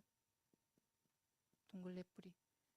이걸 상시에 늘 애용을 했더니 얼굴이 정말 맑고 깨끗해 하고 그랬다라고 이제 동의보감에 나오는 얘기예요. 그래서 저도 이제 어머니께 말씀을 드렸거든요. 어머니가 이 위가 안 좋으셔서 이 창출, 우리는 창출 저기 뭐지 전라도에서 이걸 상추가루라 그러더라고요. 상추가루라 그래서 저는 그 텃밭에 나는 상추인 줄 알았어요. 그게 아니고 창출의 가루를 이렇게 전라도에서는 상추가루라 그러면서 그 식후에 그냥 한 숟가락씩 떠서 드셨는데 정말 그 위가 안 좋으시고 병원에 가도 뭐 결과도 안 나오는 거예요. 그 신경성이에요. 신경성 위염 이런 거였는데 이 창추를 드시고 한 3개월 만에 굉장히 많이 회복이 되시는 걸 봤어요. 그런 분을 좀 여러 번 봤어요. 그래서 이게 진짜 좋은 약이구나. 그러니까 한 10,000원어치만 사도 되게 많이 줘요. 경동시장 가면 빻아놓은 거. 비싸지도 않아요. 둥글레도 경동시장 가면 약재 이렇게 막 이렇게 우리 티백으로 해놓은 거 말고요. 진짜 뿌리 국내에서 나온 거 끓이면 정말 물이 고소해요. 그래서 집에서 식구들이 다 같이 이런 거는 좀 먹으면 좋겠다라는 생각이 들어서 창출하고 둥글레하고. 그다음에 여기가 굉장히 헷갈려갖고 제가 정리를 했는데요. 얘 두 개가 백출이고 얘 두 개가 창출인데 그 우리나라의 본초학 그 최고 대가가 예전에 안덕균 선생님은 지금 최호영 교수님이죠. 최호영 교수님의 말씀으로는 우리나라는 지금 이 창출이 안 난대요. 그러니까는 백출만 난다고 말씀을 하시더라고요. 근데 이거는 너무 비슷하게 생겼어요. 다 국화과예요. 그리고 이름도 비슷비슷해 굉장히 헷갈리는데 사실 사용 부위는 좀 다르대요. 그러니까 우리나라에 나오는 거는 이 삽주는 백출에 속하는 거예요. 근데 이름이 소창출이라는 또 다른 이름이 있기 때문에 얼마나 헷갈리는지 몰라요. 얘랑 얘랑 비슷하게 생겨서. 그래서 어쨌거나 삽주하고 백출은 백출이라는 한약재로 쓰이고 모창출하고 복창출은 창출이라는 한약재로 쓰이고 있는데 우리는 삽주의 새로운 뿌리를 백출이라고 그러고 옛날 뿌리를 창출이라고 예전에 얘기를 했었어요. 근데 그건 잘못된 거다 이렇게 말씀을 해주셨습니다. 네. 그 다음에 잎을 사용하는 약용식물들이에요. 그러니까 석이, 순채, 그 다음에 석남엽, 유도화, 그 다음에 배초향, 꿀풀인가요? 민트, 자소엽 이런데 얘는 꽃은 굉장히 예쁜데 유독식물이에요. 유도화 혹은 협죽도라 그러고 제주도 쪽에 가면 남해 쪽에 울타리수로 많이 심어놨어요. 여름에 가면 꽃이 너무 예쁜데 굉장히 치사 그 독성이 엄청 강한 그런 식물이에요. 유도화 혹은 협죽도. 그 다음에 이제 제가 관심이 많은 꽃입니다. 자, 목련꽃이에요. 축농증 치료에 얘가 굉장히 많이 각광을 받았죠.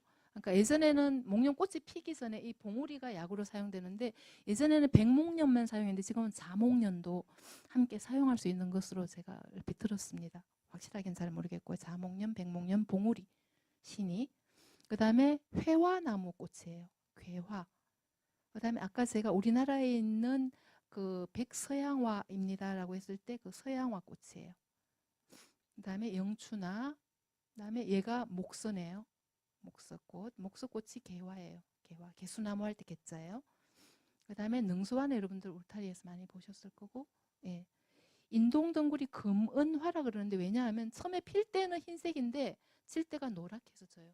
그래서 금과 은이 같이 들어있기 때문에 금은화라고 그냥 그렇게 얘기를 합니다. 홍화 혹은 잇꽃이라고 부르죠. 홍화. 그 다음에 덜에 나는 국화를 보통 야국이라 그러는데 대표적으로 약으로 쓰이는 건 산국하고 감국이 있어요. 산국, 감국. 그 다음에 얘는 제춘국인가요? 제춘국하고 구절초하고 너무 꽃이 비슷해서 잘 구분이 안 되는데 잎은 완전히 달라요. 잎은 보면은 얘는 그 유기살충제잖아요. 그 벌레를 죽이는 성분이 들어있는데 근데 실제로 구절초에 제가 밭에 가서 보면은 엄청 벌레가 많거든요. 구절초나 국화과 식물들 보면은 진딧물이 쪼롱쪼롱 달려 있어요. 진딧물이 쪼롱쪼롱 달려 있다라는 것은 먹을 게 많다는 소리예요. 뭔가 맛있는 성분이 많은 거예요. 근데 똑같이 비슷하게 생겼는데 얘는 벌레를 잡는 성분이 들어있거든요. 그래서 좀 신기하다. 좀 그렇지? 같은 국화과예요. 같은 국화과. 그 다음에 얘는 샤프란이란 여기서 보면은 장홍화라는 약재인데 다른 걸 약으로 쓰는 게 아니고 여기 나오는 암술만 뜯어서 약으로 쓰는데 금보다 더 비싸게 거래가 된 적이 있어요. 왜냐하면 쬐끄만 꽃에서 암술을 몇 개 따서 저걸 약으로 쓰려면 얼마를 많이 모아야지 되겠어요. 그러니까는 굉장히 희귀하게 판매되는 약재였어요. 그다음에 그 들판에 그 하천에 가면 많은 부들의 이 핫도그 같이 생긴 그치 사실은 꽃이거든요. 밑에가 암꽃이고 위에가 쑥꽃이에요. 이것도 약으로 사용이 되었습니다. 그 다음에 열매가 예쁜 약용식물들이 있어요. 그러니까 우리나라의 특산 식물인 노간주나무가 있습니다. 노간주나무가 그 청계산이나 이런 데 가니까 많더라고요. 이 열매가 두송실인데 두송실은 그 드라이진이라는 양주에 향을 내는 그런 그 원료로 사용이 되었고요. 그다음에 우리나라 제주도에서 강원도까지 가장 많이 심는 약용식물 1위가 조사를 했더니 오미자더라고요. 예. 그래서 오미자. 그다음에 근데 오미자는 성질이 그 고혈압 환자한테는 안 좋다라고 나와 있더라고요. 그래서 혈압이 너무 높으신 분은 오미자는 좀 안 맞다고 생각을 하시면 맞는 것 같아요. 그다음에 양귀비 그 열매인데 이 말려 나르면 너무 예뻐요. 양귀비 아편은 어떻게 만드냐 하면 이 열매가 덜 익었을 때 여기다 흠집을 내주면 여기서 진이 나와요. 그거를 아편으로 만드는 원료로 사용이 되었어요. 그다음에 산사나무 열매, 산사춘 하는 그 술 있죠. 그 술이 들어가는데 우리가 고기나 육류나 기름기를 먹고 체했을 때 제일 잘 드는 약이 이 산사나무 열매라고 그래요. 그러니까 산사 열매를 집에서 뭐 술로 담으셔도 좋고 혹은 뭐 여러 가지 환으로 만들어 쓰셔도 되고 하여튼 소화제로서 산사나무가 굉장히 좋죠.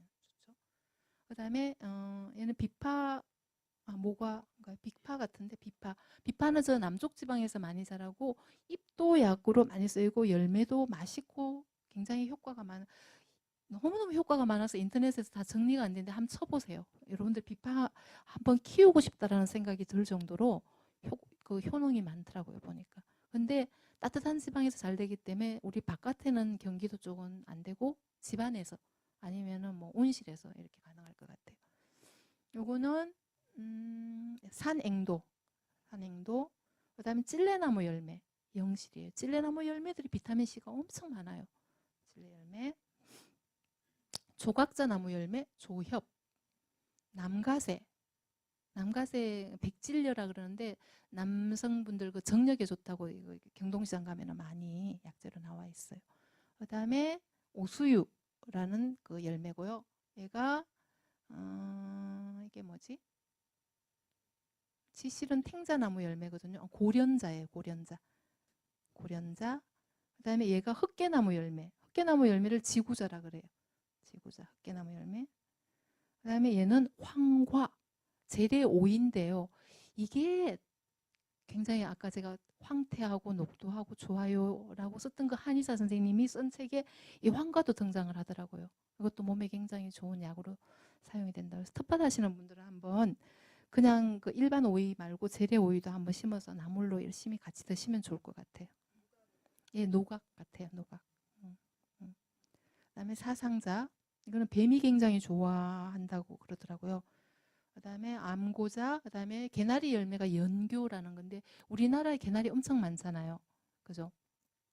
일본에는 보면요. 관광 자원이 몇 가지 없는데도 1년을 다 가는 관광 자원이 있어요. 저 밑에 오키나와에서 여기 홋카이도까지 벚꽃이 여기서 피어서 여기까지 올라가는데 6개월이 걸린대요. 그리고 단풍이 홋카이도에서 들어서 여기 남쪽까지 내려오는데 6개월이 걸린대. 그러면 얼마죠? 1년이죠. 자, 이제 벚꽃이 올라갔다가 단풍이 내려왔어. 1년. 그 사이사이에 온천이 있고 맛있는 먹을거리가 있어. 그럼 관광자원 끝이래요. 자기들은. 근데 한국은 너희는 야, 봄에 보니까 엄청난 막 노란 개나리가 막 이렇게 우거져 있는데 아무도 이걸 관광 상품을 안 한대요. 우리나라 보고. 그 관광 상품 어떻게 하지 속으로 우리 다 그냥 너무 헌에 빠져갖고 개나리 쳐다보면은 그냥 시큰둥하잖아요. 아, 개나리가 폈네. 뭐 시큰둥한데 이 관광 상품 할 수 있을 것 같아요. 아까 제가 영국 얘기를 했었는데 영국 같은 땅에는 개나리가 진짜 보기 힘들거든요. 그러니까 우리한테는 이렇게 흔한 것도 외국 사람한테는 엄청 신기한 게 될 수가 있어요. 그래서 제가 이제 혼자 생각을 해봤어요. 야, 개나리 가지고 어떻게 관광 상품 할까? 그래, 이렇게 하면 되겠다. 개나리는 탁 꺾어서 꽂으면 그 자리에서 나요. 그리고 엄청 이렇게 잘 자라요. 그래서 얘를 가지고 뭐 아치나 등굴이나 모형이나 뭐든지 다 만들 수 있을 것 같아. 근데 이제 문제는 이거예요. 개나리가 반짝 폈다 치고 나면 가을까지 녹색잎만 가요. 그리고 가을에 떨어져 내리면 이제 줄기만 남잖아요. 아, 이걸 어떻게 보충할 것인가? 아, 그러면은 같은 등굴 중에 여름에 피는 거, 가을에 피는 거, 단풍 드는 거, 열매 있는 거 섞어서 올려주면 되겠다. 혹시 여러분들 중에 이런 데 관심이 많으신 분 같으면 한번 그렇게 해서 뭐 자기 정원을 예쁘게 꾸미면 아마 이 정원 보러 많이 오실 거예요. 그런 뭐 개방 정원 이런 거 있거든요. 뭐 그런 정원에 상도 주고 그래요. 그래서 한번 실험을 한번 해보실 수 있으면 한번 해보시는 것도 좋을 것 같아요. 개나리만 올리지 말고 개나리랑 같은 동굴을 함께 올려주는 거예요. 그러니까 여름에 많이 이쁜 게 뭘까? 의아리, 가을에 단풍 드는 거 뭐가 있을까? 음, 아까 멀꿀나무, 희열이 뭐 이런 것들을 이제 조합을 해서 있잖아요. 봄, 여름, 가을을 다 같이 볼 수 있는 걸로 뭔가가 꾸며지면 개나리 괜찮겠다라는 생각이 들었어요. 그리고 개나리 어떤 그 한약 하시는 분이 개나리를 삶아서 그 물을 갖다가 이용을 하면 뭐 피부 아토피 엄청 좋다라고 저한테 항상 와서 얘기를 하세요. 실험 한번 해보라고. 근데 실험을 못 해봤어요. 여러분도 한번 실험 한번 해보세요. 아토피에 되게 좋다라고 그분은 말씀하시더라고요. 그 다음에 얘가 치자. 그 다음에 이게 만형자예요. 만형자. 순비기 나무라고 저 제주도 바닷가 가면은 보라색 연보라색 꽃이 예쁘고 잎도 예쁘고 열매도 맺히는데 열매 이름이 만형자예요. 만형자. 그래서 요것도 정원수로 괜찮은데 이제 미국 사람이 이걸 보고 너무 예뻐갖고 자기 그 어떻게 해서 미국으로 가져갔나 봐요. 근데 번식력이 너무 강해갖고 생태결합 물질로 미국에서는 우리는 이게 그렇게 잘 안 번지잖아요. 근데 제가 맞는 땅에 가면 엄청나게 많이 번지나 봐요. 그래서 우리는 이거 지금 약재 수입하고 있어요. 이 열매를 중국에서. 만형자, 고기자, 그 다음에 오방자, 그러니까 우엉 열매예요. 이런 것들. 그러니까 열매가 예쁜 약용식물들도 많이 있다는 걸 말씀드렸습니다. 그리고 관상 가치가 높은 약용식물 보면 의아리죠. 의아리가 개량이 되어서 나온 게 클레마티스라는 종인데 정말 화려하고 색깔이 다양해요. 그 다음에 작약, 용담, 얘가 제가 조금 전에 말씀드린 순비기 나무 만형자 꽃이에요. 이 잎도 되게 향긋하고요. 꽃도 예쁘고 베란다 정도에서 키워볼 수 있는 그런 식물인 것 같아요. 그 다음에 얘는 잔대인데 어디죠? 사삼, 사삼이라는 한약재를 가지고 있어요. 예전에는 북한에는 지금도 사삼이 더덕이거든요. 근데 중국 약전과 우리나라 약전에는 사삼이 잔대로 옮겨졌고 더덕은 양류라는 한약재를 가지고 있는 걸로 바뀌었습니다. 그리고 얘는 더덕이죠. 더덕, 양류. 예. 자, 제가 어제도 병원을 다녀왔다 그랬지만 우리가 지금 이제 오래 사는 것도 좋은데 오래 살다가 보니까 이제 제일 문제가 이제 이 병원비예요. 약값하고 병원비 지출이 엄청나거든요. 선진국은 한 20%가 넘었어요. 그러니까 GDP 대비 병원비로 나가는 게. 근데 아주 못 사는 나라는 4%. 우리나라도 거의 한 20%좀 갖고 미국은 20% 넘었고. 그래서 이걸 이제 어떻게 이제 해결할 것인가 우리한테 굉장히 관건이에요. 그래서 안 아프면 좋겠는데 안 아플 수는 없고. 저는 이제 그 먹어서 그 건강해지는 것도 좋지만 말고 자기 면역 체계를 키우는데 가장 좋은 게 활동하는 것인데 활동하는 것 속에 이 정원 활동을 좀 집어넣었으면 좋겠다라는 생각을 해요. 정원 활동을 하다가 보면 알게 모르게 얻는 효과가 너무너무 많아요. 꽃들의 특히 향기가 좋은 것들은요. 향기는 코로 샥 들어오면요. 이거 들어가면 바로 대 내려가요. 그래서 우리 몸으로 지시가 막 내려져요. 근데 인삼은 내가 먹고 나서도 내 몸에 맞을지 안 맞을지 가서 소화 흡수가 돼갖고 얘가 다시 그 효과를 발휘하는데 시간이 제 생각에는 코로 확 맞는 향기보다 훨씬 더 돼요. 그렇다면 우리가 그 작은 뭐 화분에 이렇게 키우고 향기를 맡고 하는 것들이 아무것도 아닌 것 같고 되게 초라해 보여도 엄청난 얘가 예방 효과나 치료 효과를 가져올 수 있겠다는 게 제 생각이고 좀 그래서 우리가 좀 꽃을 가꾸는 쪽으로 많이 갔으면 좋겠고 내 베란다가 너무 좁아요. 그러면 아파트 베란다도 좁아요. 그러면 지금 막 들어서고 있는 게 그 요양센터예요. 치매 요양소, 무슨 요양소, 뭐 가정에서 이제 케어가 안 되기 때문에 그런 센터들이 엄청 많이 생기는데 이 센터들이 그 특징이 좀 가고 싶다 이런 데보다는 아유 좀 약간 거부 반응이 일어나는 그런 센터들이 많거든요. 왜냐하면 그 뭐 꽃을 가꾸고 이럴 뭐 그 여유가 안 돼요. 나라에서 이렇게 해준다 하더라도 그러니까 그걸 우리들이 좀 이렇게 힘을 합해서 하면 어떨까? 그러니까 나도 이제 언젠가 내가 치매가 되어서 치매 요양센터에 가 있으면 내가 옛날에 키웠던 채송화 봉소나 뭐 이런 것들이 내 주위에 있는 그런 요양센터가 있으면 참 좋겠다는 생각을 하고 내 엄마 아버지가 혹시라도 그런 데 들어가면 삭막하고 그냥 이렇게 막 그런 데보다는 좀 식물이 있고 뜯어서 드셔도 괜찮은 그런 식물들이 식재된 그런 요양센터가 있으면 참 좋겠다는 생각을 하거든요. 그래서 우리가 그런 쪽으로 좀 관심을 가졌으면 좋겠다는 생각을 해요. 그래서 그러니까 식물을 기르고 감상하는 것만으로 사실은 병에 대한 효과가 굉장해요. 예. 자, 넘어갑니다. 자, 안티스트레스 증후군. 지구상에서 가장 역사가 오래된 병의 이름은 우울증이에요. 아, 우울증이 아니고 우울증, 불면증. 근데 연암 박지원 선생님은 그런 말 했더라고요. 우울하다는 것은 그 배고플 때는 있던 질병이 아니래요. 그분은. 우울하다는 건 이미 배가 불러야지 이 우울한 걸 느낄 수가 있기 때문에 배고플 때 나오는 병은 아니다. 그런데 배고플 때도 우울증이 있었나 봐요. 그래서 우울증과 불면증이 사실은 자살로 가는 어떤 그런 지름길이거든요. 그래서 우리가 이제 나이가 들고 예전에 내가 했던 많은 것들을 할 수 없고 내가 너무 무기력해 보이고 경제적으로도 힘들고 이러면 누구나 다 우울할 수 있어요. 이제 거기다 이제 몸이 아프면은 더 우울해지죠. 나를 찾는 것도 없는 것 같고 왠지 내가 너무 우울해지는데 이거는 우리가 내가 우울하다고 느낄 때는 극복을 할 수가 있어요. 그러니까 식물이 굉장히 많이 도움이 될 것 같아요. 그래서 오랫동안 우울증 약으로 불면증 약으로 사용된 그게 중에 발레리아나라는 것이 있는데, 얼마 전에 TV 보니까 이거 선전하더라고요. 길초근 그러면서 혹시 들어보셨나요? 무슨 약품 선전하면서 길초근이 나오더라고요. 이 발레리아나라는 식물의 뿌리가 길초근이에요. 길초근. 그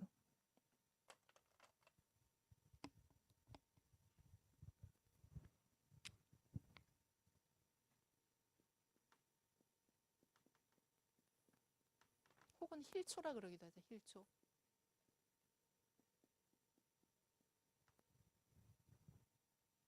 꽃도 예쁘고요. 좀 키우기도 쉽거든요. 그렇죠?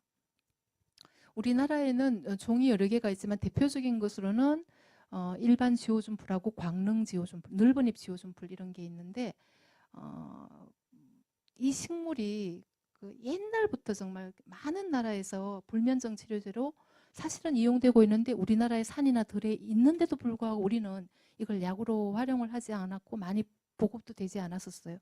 저는 지오준풀을 한 몇 년 전부터 엄청 떠들고 다녔거든요. 그래서 많은 사람들이 지금은 지오준풀에 대해서 조금 많이 익숙해진 것 같다는 느낌이 들어요. 그 제 친구 중에 몽고 친구가 하나 있었는데 그 친구한테 제가 이 식물을 보여줬어요. 야, 지오준풀 이거 니네 나라에도 있냐? 몽고는 우리보다 훨씬 춥잖아요. 있대요. 있는데 이 꽃이 필 때 되면 사람들이 엄청 피곤하거나 할 때 이 꽃 옆에 가서 쉰대요. 아, 이거 안티스트레스 정원에 딱 맞는 꽃이구나라는 생각을 했어요. 자, 이 꽃의 이름은 쥐오줌풀이에요. 그 뿌리에서는 약간 그 마르기 전에는 그렇게 냄새가 고약하지 않은데 일단 마르면은 냄새가 엄청 발꼬락내가 나요. 그래서 이거 가지고 실험하고 나면은 좀 눈총을 많이 받죠. 근데 꽃은 헬리오트롭 냄새가 나요. 초콜릿 향이 나요. 꽃은. 그래서 말리지 않고 그냥 꽃 자체로 키워도 불면증이나 우울증에 굉장히 효과가 있지 않을까라는 생각을 합니다. 이렇게 들판에서 피어 있을 때는 무리지어 피고요. 꽃은 이렇게 잔잔한 상태로 피어요.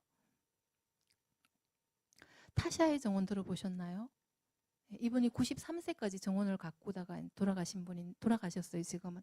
근데 정말 그 황량한 곳에 이렇게 예쁜 꽃밭을 갖고 놓고 저 꽃밭 안에서 모든 생활을 다 해결하셨어요. 먹거리, 뭐 아플 때, 뭐 그다음에 저 속에서 짐승도 같이 키우면서 이 속에서 모든 게 다 해결이 되었어요. 근데 이분의 일기 속에 보면 이렇게 나와 있어요. 많은 사람들은 쥐오줌풀을 싫어하지만 나는 내 정원에 쥐오줌풀을 심는다라고 나와 있어요. 왜냐하면 쥐오줌풀의 효능을 아시기 때문에 그래요. 굉장히 아름답죠. 우리도 좀 약간 땅이 있다면 이렇게 정원을 가꾸면서 살면 참 좋겠다라는 생각을 해요. 자, 네.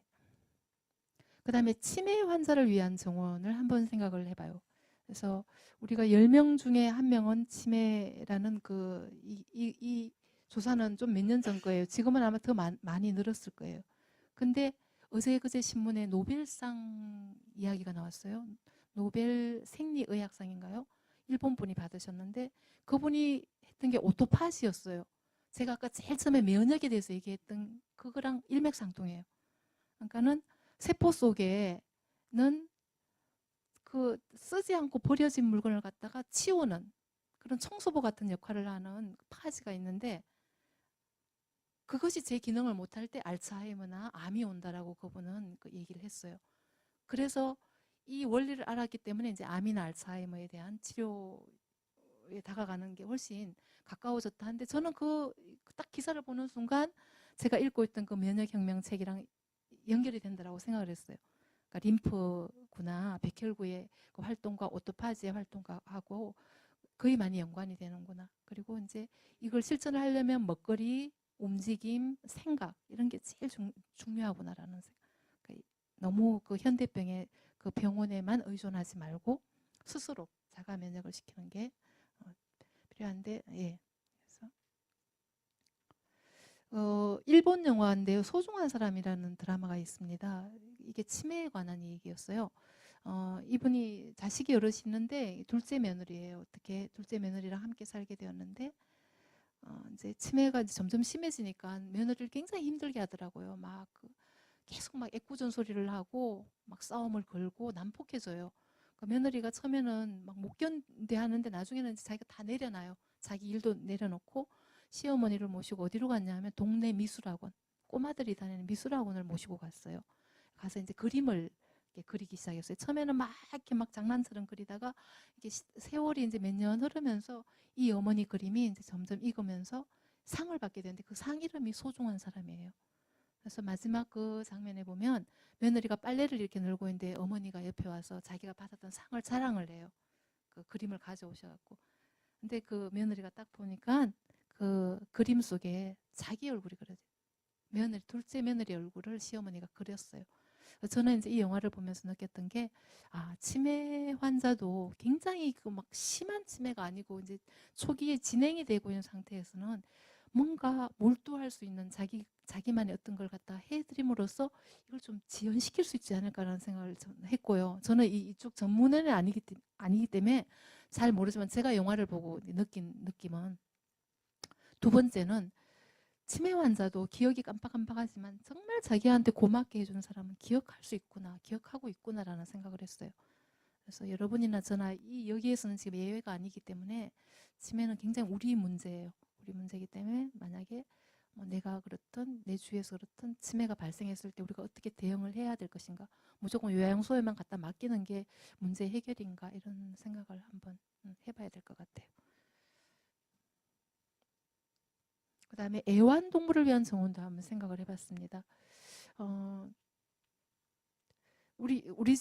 저희 집에 강아지가 2마리 있었는데 얼마 전에 한 마리가 돌아가셨어요. 그러니까 엄마랑 딸이 있는데 딸이 먼저 돌아갔어요. 그러니까 그 딸은 우리 어머니가 특별히 그 애정을 가지고 이렇게 돌봤던 애인데 이름이 도도였어요. 엄청 도도하게 자기 사료는 전혀 안 먹고, 그러니까 사람이 먹는 음식만 먹으려고 달려들고, 또 기름 냄새가 나는 것만 좋아하는 애였어요. 근데 얘가 이제 우리 어머니는 옛날 분이시니까 돈을 아끼시려고 동물병원 잘 안 가세요. 너무 돈 아깝다고. 안 가다가 이제 너무 아프니까 어떻게 우리 보고 데리고 가라 해서 데리고 갔는데 급성 심부전이래요. 그래갖고 엑스레이를 찍고 뭐 초음파를 해야 된대요. 그렇게 하시라고. 근데 그 다음날 죽었는데 병원비가 90만 원이 나왔어요. 그래서 너무 속상했어요. 에이, 진짜 좀 너무하다 그냥. 근데 그 의사 선생님으로서는 아마 최선을 다한다고 하셨겠죠. 근데 이제 저희 입장에서는, 그래서 이 애완동물도 뭔가 좀 보험이 되거나 해갖고, 좀 연세 많으신 분들이 애완동물이 사실은 친구거든요. 그 며느리가 미끈할 때 하고 싶은 말을 걔한테 막 하셔요. 보면은 저한테 못 하시면. 그래서 그 어머니한테 굉장히 좋은 친구인데 병원비가 너무 비싸니까 동물병 보험이 안 되니까 데려가지를 못하는 거예요. 그 집에서 시간하면 뭐 다 이렇게 하시니까, 뭐 속이 안 좋으면 매실도 갖다 먹이시고, 뭐 어머니 약도 막 바르시고 이러셔요. 우리 어머니. 다 탁 죽고 나니까 굉장히 상실감이 크신데, 여기에 대해서도 진짜 좀 사람 보험도 안 되는데 뭔 동물 보험이냐고 누가 막 그러긴 하더라고요. 그러긴 하는데 너무 이제 반려견이나 고양이나 개들이 많기 때문에 뭐 대책이 좀 나오긴 해야 될 것 같아요. 좀 쉽게 좀 얘들 좀 진료를 볼 수 있게. 그래서 저는 애완동물도 좀 좋아하는 어떤 그런 정원을 만들어줬으면 하는 생각을 해요. 그러니까 너무 갇혀서 지내요, 우리 강아지들이나. 그래서 옛날에 고양이들은 자기가 소화가 안 되면요, 밖에 나와서 자기한테 맞는 풀을 뜯어 먹었어요. 그게 괭이밥이라는 거예요, 괭이밥. 옥살산이 굉장히 많아서 그거 먹고 나면 소화가 돼요. 새콤한 그런 풀이거든요. 그러니까 강아지들도 그런 풀을 좋아할까? 제가 농사 짓는 친구한테 물어봤어요. 야, 강아지가 좋아하는 풀 뭐가 있대? 물어봤더니 강아지 풀 이러더라고요. 강아지 풀 별로 안 좋아하죠. 얘가 돌아가신 우리 집 도도예요. 근데 얘가 전혀 풀이라고는 입에 안 댔는데 어느 날 제가 데리고 나갔는데 이 풀을 막 정신없이 뜯어먹기 시작했어요. 그래서 이게 풀이 무슨 풀인지 막 도감을 다 뒤졌어요. 제가 다 찾다 보니까 매듭풀이라고 나오죠. 매듭풀. 매듭풀이라고 나오고 그 약재 이름은 개안초인데 해독작용이나 뭐 이런 작용을 한다고 나와 있어요. 근데 좀 너무 이상했어요. 얘는 풀이나 과일을 전혀 안 먹는데 왜 그렇게 그날 이 풀을 뜯어먹었을까? 좀 신기해서 뜯어먹고 나더니 눈이 막 초롱초롱해지고 그래요. 그래서 아마 저 풀에 무슨 강아지한테 좋은 성분이 들어있나? 그래서 이제 동물 키우시고 좋아하시는 분들은 혹시 이 풀 그 주위에 많거든요. 매듭풀. 이거 가지고 동물 그 간식 같은 거 좀 만들어서 동물 병원 같은 데다가 파셔도 괜찮겠다. 아니면 식물 좋아하시는 분들은 저거 가지고 뭔가 좀 동물을 위한 뭔가 좀 상품을 만들 수 있지 않을까라는 생각을 얼핏 하고 지나갔습니다. 예. 그 다음에 가정상비학 정원이 좀 필요해요.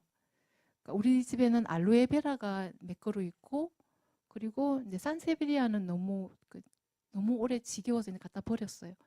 그러니까 이 두 식물이 없는 집이 별로 없었어요. 알로에베라는 그 피부에 가렵거나 화상이나 종기가 나거나 어쨌거나 피부에 뭔가 탈이 나면 알로에베라가 제일 먼저 그냥 갖다가 문질러면 대부분 많이 가라앉아요. 살균, 소염 이런 게 되기 때문에. 그리고 위장이 안 좋을 때는 긁어서 안을 갖다가 먹기도 하고. 그래서 가정에 정말 필요한 식물이에요. 알로에베라. 알로에도 종류가 많아요. 근데 알로에베라라는 그거는 정말 필요하고 산세베리아는 왜 필요했냐 하면 공기 정화 식물로서 이게 굉장히 많이 떴어요. 근데 알로에베라와 산세베리아의 공통점이 뭘까요? 응? 두 개 다 키워보신 분? 응? 열대식물이다? 열대식물이다. 또 물이 별로 안 필요하다. 예, 두 개 다 맞아요. 또 하나 있어요. 안 이쁘다. 이 두 식물 다 진짜 한 개도 안 이뻐요. 꽃도 잘 뭐 이렇게 뭐 비축 피는지 안 피는지 모르겠고. 그래서 저는 이제 그래 이 가정 상비약처럼 집에 놓고 꼭 키워야 되는데 좀 예쁜 거 없나? 찾다가 보니까 이제 꽁의 비름하고 큰 꽁의 비름을 찾게 되었어요. 그래서 제가 이쪽으로 조금 연구를 했습니다. 그러니까 꽁의 비름은 약간 흰색의 핑크빛이 돌고 큰 꽁의 비름은 굉장히 화려한 색깔이에요. 그리고 잎이 다육이에요. 다육이어서 물 별로 안 줘도 잘 크고요. 그리고 아까 제가 말씀드린 숲근초예요. 그래서 지상부는 죽어도 내년 되면 또다시 싹 올라와요. 굉장히 예쁘게 올라와요. 그래서 정원의 바깥에 추운 데 심어도 괜찮고 집안의 베란다에서도 괜찮고요. 그리고 종기나 뭐가 났을 때 아까 그 알로에베라처럼 잎을 따서 굉장히 두껍거든요.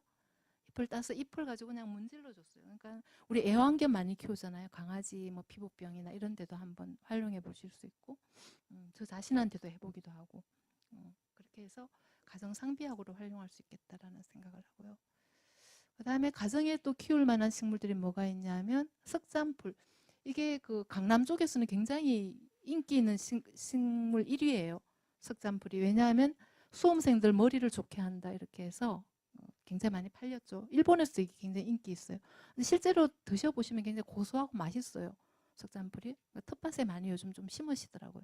심으시고 활용도 하실 수 있고 이렇게 장아찌 같은 것도 만들어서 먹을 수 있고 그다음 그 여자들한테 가장 좋은 거는 사실 구절초예요. 몸을 굉장히 따뜻하게 해주고 피를 잘 깨끗하게 돌려주기 때문에 구절초를 집에서 예쁘게 보시고 그 약 같은 거 안 주고 키워서 꽃을 따서 뒀다가 끓여서 뭐 차로도 드시고 이렇게 여러 가지 활용할 수도 있어요. 그리고 밖에 나가면 이거 애기똥풀 엄청나게 많잖아요. 사실 얘가 되게 효과가 있는데 독성이 강하다고 이제 그렇게 알고 계시는 분이 많죠. 독성이 있어야지 약성은 있는 거예요. 그 항균 우리 밖에 나가서 이렇게 벌레 갑자기 물려서 엄청 가려워요. 그때 뭐 어떻게 뭐죠 뭐 약 같은 거 안 갖고 나왔을 때 얘 뜯어서 문질러 줘보면 가라앉는데요. 그래서 그렇게 이제 이용할 수 있는 방법들 벌레 물리는데 피부병 위암 같은 데 들어가니까 좀 약성이 강하죠. 네. 이거 가지고 염색을 한 거예요. 그리고 최근에 알게 된 건데 그 우리 옥수수 먹고 난 다음에 이 대를 갖다가 물에 끓여서 잇몸 이제 우리 나이가 들면 잇몸이 좀 약간 부실해져요. 괜히 아프고 막 그래요. 막 어떨 때는 찬 거 먹고 난데 아프고 어떨 때는 뜨거운 거 먹고 난데 아프고 그럴 때 이 끓인 물을 갖다 입에 머금고 있잖아요. 한 2, 3분 정도 머금고 있다가 한 세 번 정도 해주면은 희한하게 가라앉는데요. 그 임상을 해보신 분이. 그러면서 아 이게 인사돌에 들어가는 주 원료가 여기서 뽑아진대요. 그래서 옥수수 드시고 난 다음에 버리지 말고 대공 말려놨다. 물에 씻지 말고 그냥 그대로 끓여서 이렇게 마셔도 되고 각을 해주셔도 되고 이렇게 이용할 수 있습니다. 그리고 자생식물을 아까 제가 좀 설명을 드렸고, 자 그다음에 재밌는 그림을 좀 보죠. 11시 52분. 한국의 자생식물들, 울릉도에 있는 멸종위기 1급 식물이에요. 굉장히 꽃도 예쁘고 한데 저는 실제로 못 봤어요. 섬계 야광나무입니다. 그 다음에 그 대자로 큰 대자로 꽃이 보이죠, 그죠? 그래서 대문자초라고 그러는데 습한 데도 잘 자라고 건조한 데도 잘 자라는 한국 특산 식물입니다. 자 여기까지 하고 난 다음에 이제 여러분들하고 한번 같이 해볼게요. 밑에 족도리가 많이 있네요, 그죠? 그 이파리 밑에 족도리 꽃이 많이 피었어요. 얘는 이름이 뭘까요? 네, 족도리 풀이에요. 얘는 그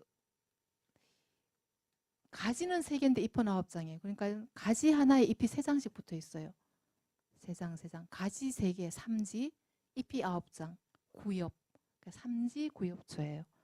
굉장히 그 정력에 좋다라고 해서 음양곽이라는 약재로 사용되고 있습니다. 꽃도 예뻐요. 그래서 관상 가치가 있기 때문에 이런 것들을 화분에 다 심어서 관상하실 수 있는 거예요. 네, 족도리풀. 아, 이거는 삼지구엽초.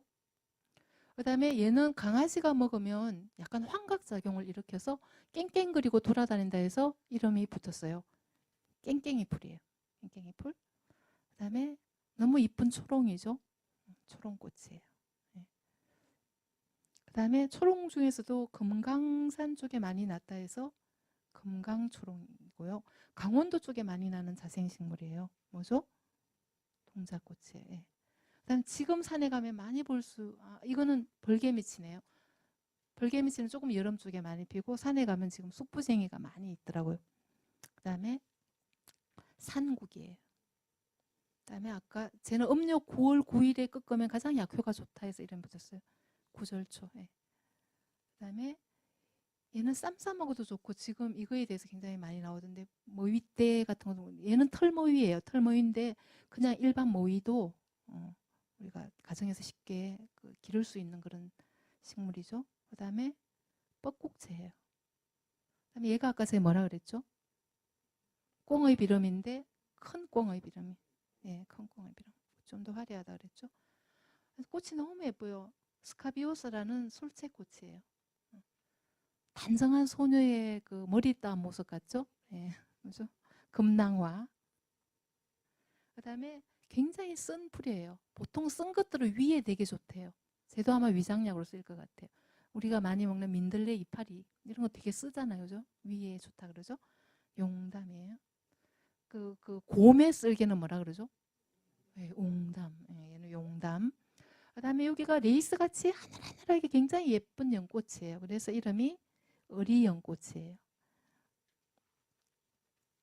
그다음에 쟤는 꽃이 피기 전에 모습이 붓처럼 생겼어요. 그래서 이름이 붓꽃.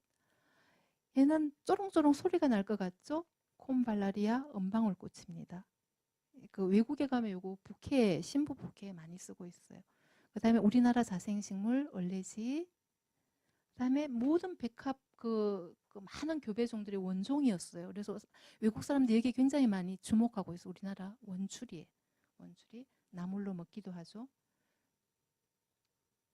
그 다음에 나리 중에서도 내가 최고의 나리야. 내가 진짜 나리야.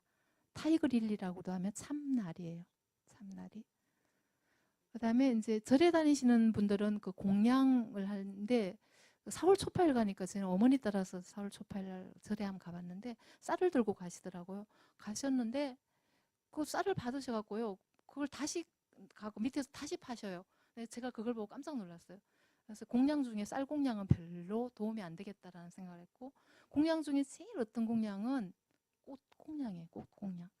예전에 조계사를 제가 뭘 취재를 하러 나갔는데 단지가 이렇게 부처님 상 앞에 놓여 있더라고요.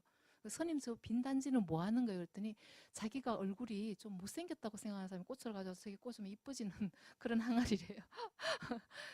그 스님이 진짜로 그러시는지 모르겠는데 어쨌거나 그래서 공양 중에서 제일 어떤 가는 공양이 꽃공양이고 불교에서는 연꽃이잖아요. 근데 연꽃이 많이 피는 계절에 연꽃을 다 갖다 바칠 수 없기 때문에 대신 바쳤던 꽃이 이 꽃이래요. 이름이 부처꽃이에요. 물가에 많이 나는 꽃입니다. 그 다음에 새우란 중에서도 노란색이기 때문에 금새우란 향기가 너무 좋아요. 그래서 사람들이 조금씩 이거 하나 정도 가져가면 어떨까? 슬쩍 그 배낭에 담아오기 시작했다가 이가 멸종 위기까지 갔던 식물이에요. 풍란이에요. 자, 그러면 너만 풍란이냐? 나도 풍란이야. 얘는 꽃이 더 크고 화려하고 예뻐요. 그 다음에 얘도 멸종 위기죠. 복주머니 복주머니 꽃. 그 다음에 쟤는 봄을 알리는 앵초예요. 메발톱꽃. 그 다음에 이거 이번에 그 며칠 전에 제가 산행을 했는데 많이 봤던 게 그 투구꽃을 많이 봤어요. 뒤에 사진 보여드릴게요. 얘는 큰 제비꽃갈인데 투구꽃이나 제비꽃갈이나 돌적이나 이런 것들이 옛날 그 임금이 내리는 약 뭐죠? 예, 사약의 원료로 사용되었던 그런 꽃. 근데 꽃이 너무 예뻐요. 꽃이 예쁜데 굉장히 독성이 강하죠. 큰 제비꽃갈, 그다음에 작약, 그다음에 얘가 뭐 같아요? 예, 할미꽃의 열매, 씨. 또 다른 분은 할미꽃의 꽃. 할미꽃의 꽃? 어? 수술, 암술. 누가 암술이라 그랬어요? 누가 암술이라 그랬어요? 한번 손 들어보세요. 암술이라 했던 분. 없네? 분명히 들었는데. 암술이 정답이거든요. 사실은 수술이 많은데 얘는 암술이 되게 많아요. 통 전체가 암술이에요. 할미꽃의 암술입니다. 꽃치고 난 다음에. 그 다음에 꽁의 다리. 자, 넘어갑니다. 오줌이 붙은 식물이 많아요. 얘는 노루오줌, 얘는 제가 아까 말씀드린 쥐오줌. 안 나오네. 그 다음에 얘는 단풍 중에 가장 예쁘다는 복자기 단풍이에요. 색깔이 제일 예쁘대요. 예, 복자기 단풍. 자작나무. 제가 자작나무 숲에 며칠 전에 갔다 왔거든요. 뒤에 사진 보여드릴게요. 그 다음에 꽃댕강나무, 딱총나무. 이것도 외국에서는 굉장히 약으로 많이 사용하고 있더라고요. 딱총나무. 백당나무. 그 다음에 이거는 그 병꽃나무 같아요. 병꽃나무. 네, 병꽃나무. 그 다음 말채, 흰말채. 그 다음에 산딸나무죠. 약용, 거의 다 약용으로 다 쓸 수 있는 것들이 많아요. 근데 이제 제가 여기서 보여드린 건 자생식물들이 지금. 예, 관상 가치가 있는 자생식물들도. 얘는 청청나무. 이게 가지가 이렇게 청으로 돼 있어요. 청청나무. 그다음에 보리수. 예, 먹을 수 있어요. 그다음에 진달래. 그다음에 정원이 있다면 제가 심고 싶은 게 이거예요. 희열이. 그 이름이 꼭 외국 이름 같은데 우리 자생식물이에요. 희열이.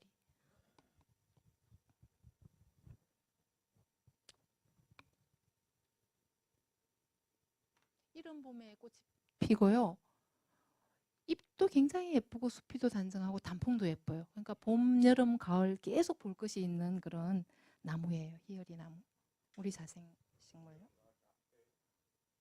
봄에는 꽃이 피고요. 여름에는 그 열매가 맺겠죠. 가을엔 단풍이 예뻐요. 그러니까 수피 자체도 그 나무 껍데기도 예쁘고요. 그다음에 얘는 부부 검수를 좋게 한다는 자귀나무. 예. 성경에 뭐 합판채 뭐 이런 말이 나오. 그 합판채가 그 자귀나무의 생양명인 것 같아요. 예. 그다음에 아까 시니 목련의 봉우리. 다음 넘어갑니다. 자, 우리나라 일종밖에 없어요. 부채 모양이에요. 무슨 나무죠? 아, 똑똑하시네요. 미선나무예요. 네, 미선나무. 그다음에 가로수로 많이 심어요. 밥풀같이 생겼어요. 향기 되죠. 네, 이팝나무. 그다음에 저 아래쪽에 많이 나는 자생식물이에요. 쟤랑 비슷한 게 백냥금도 있고 산호수도 있는데 쟤는 자거무예요. 자거무. 네. 그다음에 팥꽃나무, 수수꽃다리, 죄송해요. 그다음에 얘가 산사나무예요. 그다음 고광나무, 해당화 피고 지는 할 때 해당화예요. 얘가 뭐죠? 팥배나무예요. 팥배나무. 그다음에 마가목, 지금 열매가 많이 맺히고 있더라고요. 네, 조팝나무, 그다음에 이건 모감주 나무예요. 수국, 산수국. 그다음에 제가 병아리꽃나무, 고광나무, 죄송해요.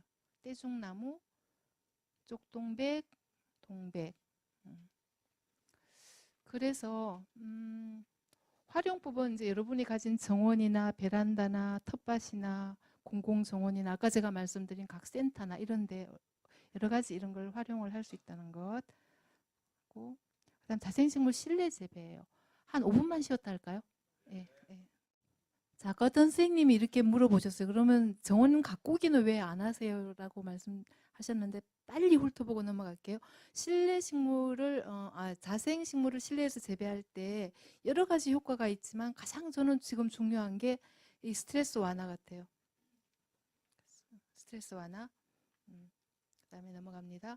이거는 제가 실제 집에서 정말 작은, 저희 집이 34평이거든요. 베란다에 저도 식물을 키우고 어머니도 식물을 키우세요. 근데 우리 어머니 식물은 화분이 엄청 커요. 제가 키우는 식물들은 갈 자리가 별로 없어요. 그래서 되게 쬐끄만 걸로 그냥 키우기 때문에 여러분들이 그냥 저렇게 키우는구나 라고 봐주시면 될 것 같아요. 이게 언제 샀냐 하면 작년, 재작년에 양재 꽃시장 가서 제가 산 식물이에요. 혹시 이 식물 이름 아시는 분? 없으시나요? 처음에 살 때는 이 상태였는데 꽃이 피니까 이런 상태로 되더라고요. 우리 자생식물이에요. 윤판나물이라 그래요. 윤판. 네, 윤판나물. 근데 이제 좁은 베란다에서는 사실은 이 화분이 깊고 넓으면은 뿌리가 쉽게 내려가지만 뿌리가 내려가는 것만큼 지상보다 높이 올라와요. 그렇기 때문에 분재나 아니면 좁은 공간에서 키울 때는 가능하면 얕은 화분에다가 좀 많이 권장을 하는 편이에요. 식물이 많이 크기를 원하지 않는 거예요. 근데 내가 이걸 키워서 예를 들어 얘의 뿌리를 이용해야 돼. 이런 목적이면 달라요. 그럴 때는 깊은 화분을 사용하셔야 되는 거예요. 윤판나물이고요. 저는 집에서 이제 특별히 비료를 주지 않고 자생식물들 엄청 강해요, 성격이. 물도 많이 안 줘요. 비료도 별로 안 줘요. 햇볕도 생각보다는 반그늘에서 잘 크는 녀석들이 엄청 많아요. 그럼 뭐가 제일 주의를 해야 되냐면 환기예요, 환기. 아파트에 문 꽉 닫아놓고 하루 종일 환기가 안 되면은 여름에 거의 100%다 죽어요. 그냥 겨울을 났다 하더라도. 그래서 환기가 참 중요하구나 하는 걸 느꼈고, 비료분을 특별히 좋아하는 녀석들은 이제 저는 계란 껍질이나 생선 뼈 같은 거 이런 거 해갖고 갈아서 그냥 조금씩 화분에 흩어줄 수 있어요. 그 정도. 별로 관리가 뭐 굉장히 간단하죠. 그리고 우리나라 땅이 보통 산성 땅이라고 여러분들이 아시고 계시는데 사실은 군데군데가 스퀘암지대가 있고요. 이런 스퀘암지대에 보면은 고산식물들이 좀 많이 자라요. 그리고 약용식물들도 많이 있기 때문에 혹시 인터넷을 찾다가 스퀘암지대 좋아한다 그러면 저런 계란 껍질이나 이런 것들을 조금 활용하시면 더 좋을 것 같아요. 자, 그 다음에 그날 제가 양재 꽃시장에 나가서 산 것이 총 재료비가 18,000원치인데 할미꽃, 윤판나물, 노루기, 새끼 노루기예요. 마가목 이렇게 4화분을 사가서 들어왔어요. 그래서 이제 얘를 키우면서 관찰을 한 거예요. 할미꽃이 아침마다 일어나서 이제 얼마만큼 자랐나 맨날 보러 나가죠. 이걸 직접 한번 만져보셨어요? 정말 밍크코트 저리 가라로 뽀송뽀송해요. 자기를 완전 무장을 하고 있어요. 그래서 꽃이 피어나고 있는 거예요. 그래서 관찰을 하고 그 다음에 꽃이 질 때는 삼각형으로 지더라고요. 지고 이제 다 크고 난 다음에는 화분이 너무 작기 때문에 제가 큰 화분에다 옮겨줬어요. 왜냐하면 우리 어머니 말씀에 너무 심한 그 천식이 잘 안 났는데 그 뿌리가 백두홍이거든요. 백두홍을 살짝 넣은 식혜를 먹었는데 누가 되게 효과를 봤다 그러더라 이렇게 말씀을 하시고 사실 이거 굉장히 독한 약이에요. 백두홍. 제가 경동시장 가 백두홍 있어 이러면 그 독한 약 어디 쓰려고 찾냐고 물어보세요. 그러니까 저기 할미꽃 뿌리가 그렇지만 독하다는 것은 바로 약이 될 수 있다는 거하고는 바로 직결되거든요. 근데 함부로 쓰면 안 돼요. 함부로 쓰면 안 되고 어쨌거나 이렇게 큰 화분에 한번 옮겨 심어봤어요. 그 다음에 얘들이 좋아하는 흙은요, 대부분 보면은 그러니까 물이 쭉쭉 빠져나가는 흙, 마사토, 모래죠, 굵은 모래흙. 그다음에 녹소토는 좀 약간 좀 가벼워요. 물이 잘 빠져나가죠. 산야초도 그렇고. 그다음에 이제 약간 영양분을 좋아하는 녀석들은 부엽을 약간 섞어서 낙엽 섞인 것 같은 걸 약간 섞어서 했기 때문에 일반 식물 키우기보다 훨씬 쉬운 거죠. 자, 그래서 자생식물을 잘 기르려면 생존 경합의 원칙을 지켜주면 좋은데, 생존 경합의 원칙이 뭐냐 하면 약육강식이죠. 그죠? 그래서 원양어선이 나가서 참치를 갖다 싱싱하게 국내까지 몇 달 동안 가져오는 비결이 그 잡힌 고기 속에 뭐를 집어넣어 갖고 오죠? 예? 아니요, 냉동 말고 싱싱한 채로 가져오려면 예, 천적을 집어넣어 갖고 와요. 보통 고기들의 천적이 상어잖아요, 상어.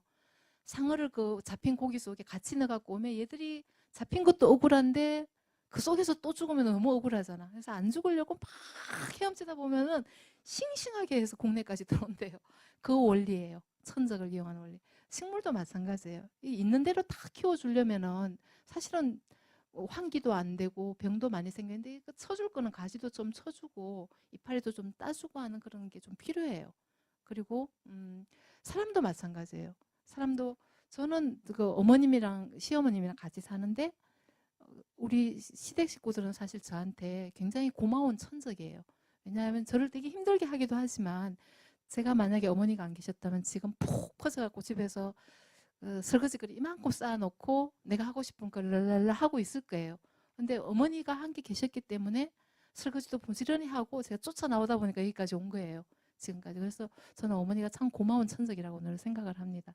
그래서 여러분들도 혹시 시댁 식구들이 힘들게 할 때 아니면은 또 남자분들은 뭐 아내 쪽에서 좀 힘들게 할 때 그럴 때 아 참 고마운 천적이다라고 생각하고 나를 긴장시켜 준다라고 생각하면 좋아요. 왜냐하면 아까 제가 림프구 얘기를 했어요. 백혈구. 백혈구가 우리가 막 스트레스를 받아갖고 딱 몸이 경직이 되면 뭐가 많이 나오냐면 과립구가 많이 나와요. 나와서 병균이 탁 들으면 막 확 잡아요. 확 잡아서 하다가 신나면은 막 자기 것도 막 자기 세포도 막 잡아요. 이제 이러면서 암이 생긴다 그랬죠. 두 번째, 그때 나를 긴장시켜 주는 것들은 사실 나한테 되게 필요해요. 근데 긴장만 하다가 보면 이제 병이 나거든요. 그래서 가끔씩 쉬기도 해야 돼요. 근데 너무 많이 쉬어도 제가 안 된다 그랬죠. 너무 많이 쉬다가 보면 움직이지도 않고 비만해지고 이러다 보면 그 림프구가 막 활동을 해요. 하다가 보면 굉장히 알레르기에 얘는 반응이 빨리 가요. 조금만 뭐 어떻게 해도 반응이 오는 거예요. 이미 와서 막 이렇게 막 탁 뿌려갖고 아까 제가 잡는다는데 소화효소 같은 걸 뿌려서 잡는. 그래서 이게 그 리듬이 되게 필요합니다라고 얘기했는데 우리가 그 스트레스를 받을 때는 아 지금 고마운 스트레스구나라고 생각하시면 되고 그리고 이제 그러면은 이제 그것이 약으로 오는 그죠. 그래서 사람에게도 적자 생존 경합이 사실은 필요하다라는 것 넘어갑니다. 그리고 화분은 제가 좀 얕은 걸 해줬는데 그러면 얕은 걸 심었는데 이게 다 안 들어가요라고 할 때가 있어요. 그럴 때는 식물을 약간 높이 심어요. 그러니까 흙을 약간 위로 성토를 해주는 거죠. 그렇게 해서 심어주는 방법이 있습니다. 이거는 백두산 괭이밥인데 제가 산 식물 중에 좀 비쌌어요. 7,000원 줬어요. 근데 꽃도 피고 하는 걸 관찰을 해봤어요.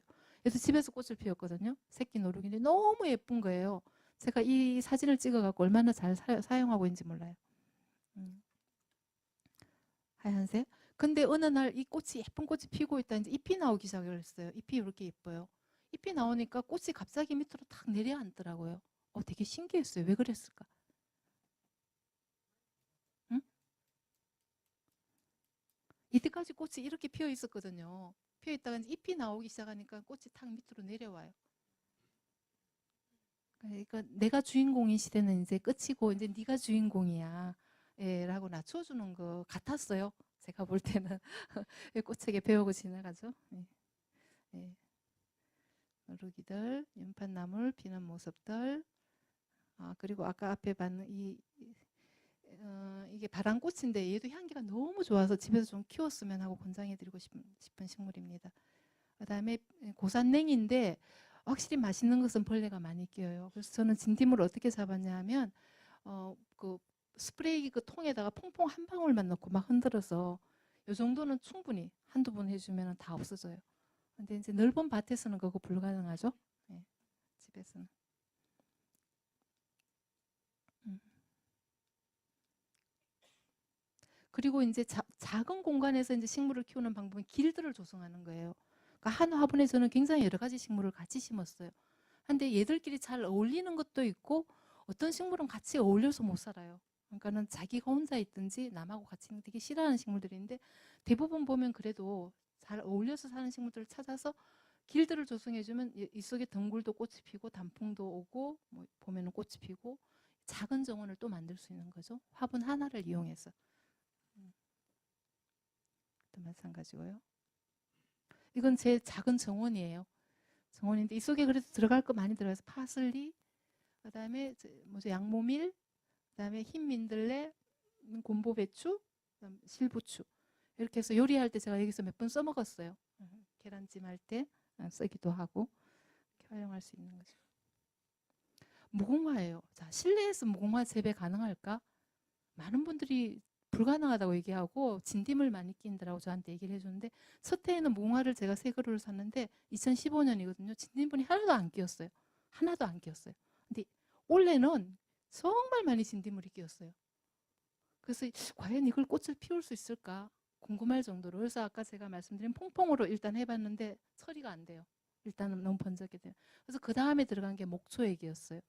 목초액을 역시 스프레이에다가 너무 진하게 타지 말고 한 몇 방울만 떨어뜨려서 수시로 뿌려줬어요. 그랬더니 꽃이 겨우 피었어요. 제가 집에서 키운 무궁화예요.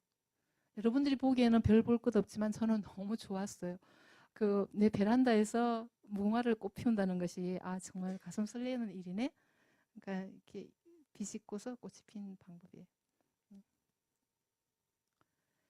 그다음에 그 무궁화는 그 옛날부터 약재로 사실은 사용이 되었어요. 목금피라고 해서 사용이 되었고 원래 꽃 피운 것들을 4개를 가지고 이제 혹시 염색을 한번 체험을 해보려고 아까 그 돌아가신 우리 도도한테 귀에다가 염색 물을 해서 한번 발라봤는데 잘 안 되더라고요.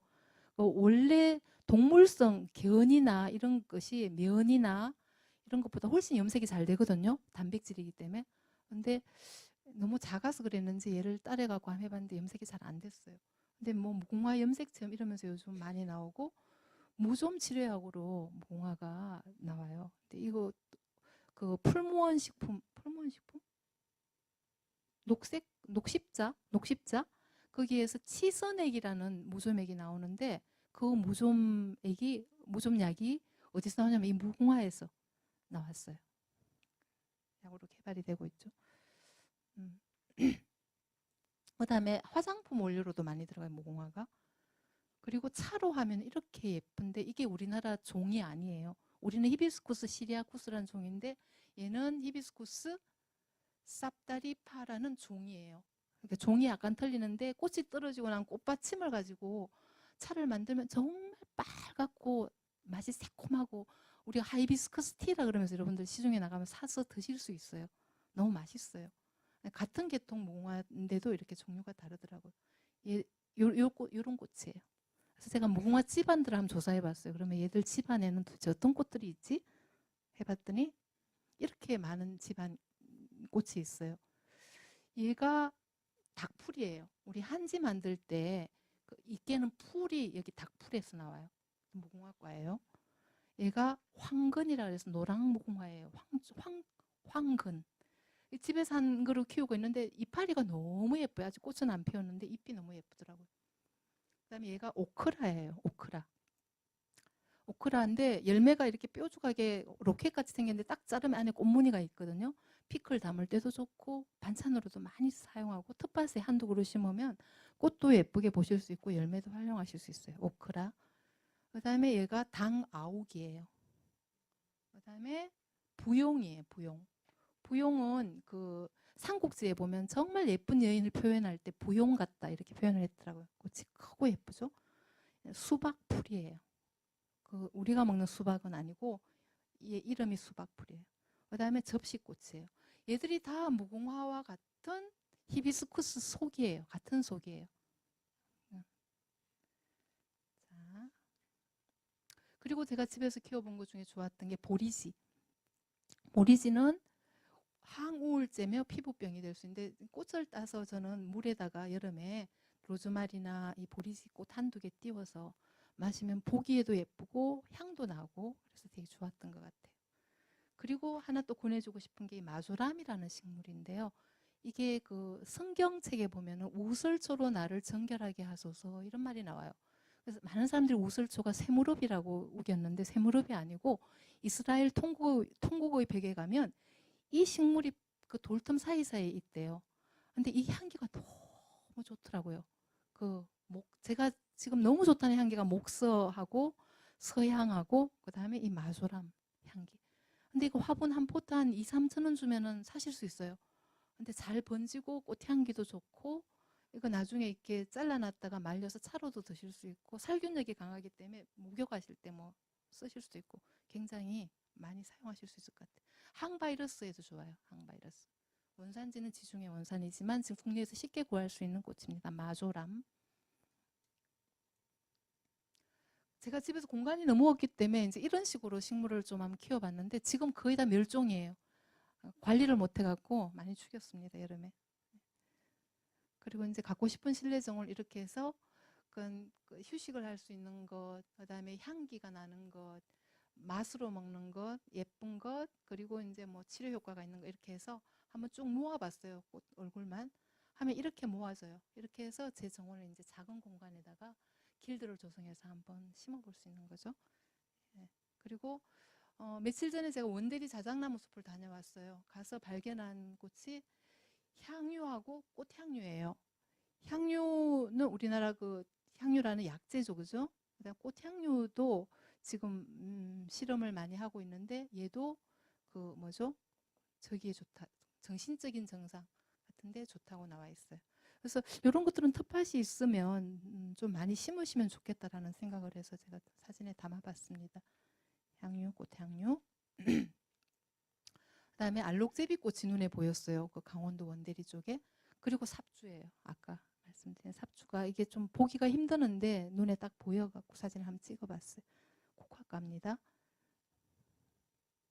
그다음에 얘가 오리방풀인데 지금 막 지금이잖아요. 9월 30일 제가 찍었으니까 또 밖에 나가 많이 보실 수 있고 그다음에 잔입바디. 바디나물 쪽은 좀 잘 모르겠어요. 사년과들은 어려워서 이런 것들. 그러니까 감채, 신감채, 그다음에 공공인데 강활하고도 구분이 잘 안 되고 좀 어렵더라고요. 그다음에 지금 이게 까실쑥부쟁인데 지금 많이 피고 있고요. 얘가 고려엉겅퀴예요. 고려엉겅퀴. 정령엉겅퀴인 줄 알았는데 고려엉겅퀴였어요. 그다음에 물풀의 나무가 저렇게 작을 때는 저런 모습이더라고요. 미역줄나무. 그다음에 이게 이제 좀 보기 힘든 거. 아까 임금님이 사약으로 내려주신다는 백부자. 그다음에 이게 투구꽃이 투구 쓰고 있는 것 같죠? 여기에서 이제 뿌리에서 나오는 게 굉장히 그 독한 부자, 뭐 이런 약초 이런 약들이 미나리과 식물인데 하나는 꽃이 펴 있고 옆에 열매가 맺혀 있더라고요. 그러니까 이걸 잘라서 보고 이제 보통 종 감별을 많이 하셔요. 자, 그날 제가 올려본 그 자작나무 숲이었어요. 올라가다가 너무 아름다웠습니다. 자, 감사합니다. 그리고 이제 잡초론을 조금 급하게 할게요. 잠깐만요. 네, 잡초에 대해서. 근데 시간이 부족해서요. 음,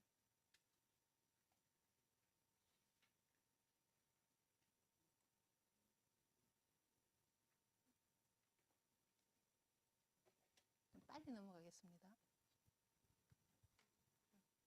이 책은 도서관에서 여러분들이 보실 수 있어요. 풀들의 전략이라는 책이에요. 제가 좀 정리를 해봤습니다. 잡초도 사람처럼 그렇게 여러 가지 전략을 세우고 살아간다라는 주제예요. 제비꽃의 전략은 이 자기를 갖다가 그 번식시키기 위해서 씨앗에 요 말랑말랑한 젤리 엘라이오좀이라는 걸 붙여서 개미가 물고 가게 해서 자기를 번식시키는 그런 전략을 가지고 있습니다. 네, 넘어가겠습니다. 그다음에 큰 개불알 꽃은 흔들리기 쉬운 작은 꽃이기 때문에 벌이 날아앉으면 막 흔들려서 불안해서 꽃가루를 묻혀서 바로 날아오르게 하는 그런 전략을 가지고 있어요. 들판에 있는 것. 그다음 별꽃이에요. 별꽃은 꽃잎이 원래는 5장인데 멀리서 보면 10장처럼 보여요. 그래서 내 꽃이 너무 작기 때문에 혹시나 벌이나 나비가 나를 잘 못 찾을까 봐 나를 크게 보이는 그런 전략을 가지고 있습니다. 그 다음에 광대나물은 얘는 굉장히 사기를 잘 쳐요. 그래서 벌이 딱 보면은 여기가 다른 암펄이나 수펄이 그 상대방 그 벌인 것처럼 보이게 하는 그런 수법을 가지고 있어요. 이렇게 멀리서 벌이 딱 보면 이게 벌로 보인대요. 꽃으로 안 보이고. 이렇게 해서 꽃가루를 묻혀주고 미안하니까 그 안에 꿀도 이렇게 좀 묻혀주고 이런 전략을 가지고 살아가고 있어요. 그 다음에 얘들은 어떤 전략인가 하면 결혼을 갖다 멀리 하는 전략을 가진 놈이 살아남았어요. 지금 이쪽 그 밭형은 거의 없어졌고 아니다. 이게 논형이죠. 논형이 거의 없어졌고 밭형이 많이 남았는데 얘는 결혼을 가까이 자기끼리 결혼을 많이 했고 얘는 가능하면 다른 그 꽃가루를 받아서 결혼을 했는데 얘가 많이 살아남았고 얘는 많이 없어졌어요. 그래서 가능하면 결혼은 그 멀리 하는 게 더 낫다라는 그런 어떤 전략을 보여주고 있어요. 얘는 개미하고 진딧물의 공생관계를 이용해서 살아가고 있고요. 얘는 히로시마의 원폭이 터지고 난 다음에 거의 정말 그 황무지에서 제일 먼저 솟아나온 풀이 이 풀이었습니다. 쇠뜨기 풀. 그래서 우리는 이 쇠뜨기 풀 그 소가 좋아하는 풀이라 그러는데 이 뱀밥이 이 풀이 나오기 전에 이 뱀밥부터 먼저 솟아나오거든요. 여러분들 하천에서 많이 보셨을 거예요. 저 뱀밥이 그 일본에서 팔고 있어요. 식재료 이렇게 튀김으로도 먹고 나물로도 먹는 아주 고급 레스토랑 음식인데 우리는 아직까지 이거 팔고 있는데 제가 못 봤거든요. 그래서 이런 것들도 여러분들 조금 관심을 가져주시면 좋겠다 싶어서 실어봤습니다. 그다음 냉이에요. 냉이는 굉장히 부지런해요. 그래서 이게 지금 언제 상태인가 하면 가을과 겨울 상태예요. 가을과 겨울이 되면 추워서 남들이 이제 다 진데 자기는 씨앗을 틔워서 싹을 틔워요. 그리고 한겨울 내내 땅바닥에 다 엎드려서 지내다가 봄이 오자마자 바로 꽃대를 올려서 꽃을 피우고 또 씨앗을 막 떨어뜨려요. 그런 전략을 가지고 있어요. 왜냐하면 왜 그런 전략을 짜냐 하면 조금만 늦으면 입 큰 녀석들이 나와서 다 가려요. 햇빛을 제대로 못 보기 때문에 얘가 살아가는 방법은 부지런한 전략이에요. 민들레의 전략은 지나가겠습니다. 그다음에 개망초는 그 자존심 전략을 가지고 있어요. 얘는 그 이스케이프 그 플랜츠라 그래갖고 영국에서 예전에 이걸 꽃이 예쁘다고 수집을 했다가 나중에 더 예쁜 꽃이 오니까 얘를 갖다가 밖으로 던져버렸는데 사람도 그렇고 식물도 그렇고 천대를 받으면 더 강해져요. 그래서 요즘 우리 아이들이 아토피 그렇게 많이 걸리는 이유가 과보호래요. 아까 그 면역혁명의 그 책에 보면 나옵니다. 너무 이게 면역이 되지 못하게 너무 과보를 하기 때문에 아토피가 많이 걸린다라고 나오는데 얘도 너무 천대를 받다 보니까 아무리 제초제를 뿌려도 제초제가 끄떡하지 않은 식물로 변했어요. 굉장히 강한 식물이 되었습니다. 그 다음에 광대수염은 쇠뜨기 풀을 흉내내서 굉장히 강한 척하는 그런 식물 전략을 가지고 있고요. 클로브는 여러분들 네잎 클로브 좋아하시는데 네잎 클로브를 찾으려면 생장점이 그 상처를 입어야지 네잎 클로브가 돼요. 그래서 사람들이 발이 많이 밟히는 곳이나 이런 데 가야지 제가 상처 때문에 네잎이 나오는 거예요. 그 네잎 클로브가 이 손아리 이런 데 좋다라고 이렇게 나와 있더라고요. 여러분들이 한번 이런 건 한번 실험해 보실 수 있죠? 자기한테. 그다음에 세포화풀이에요. 얘는 국제 감각이 굉장히 뛰어나요. 그래서 저는 골프를 칠 줄 모르는데 골프장에 가면 잔디 높이가 다 다른데 그 잔디마다 자기 키 높이를 다 맞추는 그런 굉장히 탁월한 능력을 가지고 있어요. 그래서 살아남는 전략을 가지고 있습니다. 네. 그다음에 참나리는 굉장히 얘는 그 절약 정신이 투철해 갖고 보호 정신. 그러니까 여위에도 지금 보면 주화라는 게 막 달려 있고요. 뿌리가 있고 알뿌리가 있고 또 뿌리가 있어요. 그래서 어떻게 자기가 상처를 받더라도 다시 살아남을 수 있는 그런 안전장치를 굉장히 투철하게 하는 전략을 가지고 있습니다.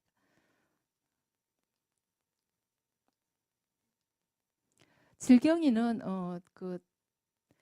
어떤 그 전략을 가지고 있냐면 굉장히 강인한데 얘는 차 바퀴가 지나가고 나도 다시 일어서요. 그 이유는 이 속에 강한 섬유질이 있기 때문에 이게 다시 살아나는 그런 어떤 전략을 가지고 있습니다. 괭이밥. 쇠비름은 마취현이라는 한약재인데 고혈압 환자가 먹으면 안 된다라고 나와 있습니다. 혈압을 올려주기 때문에. 예. 나가겠습니다. 방동산이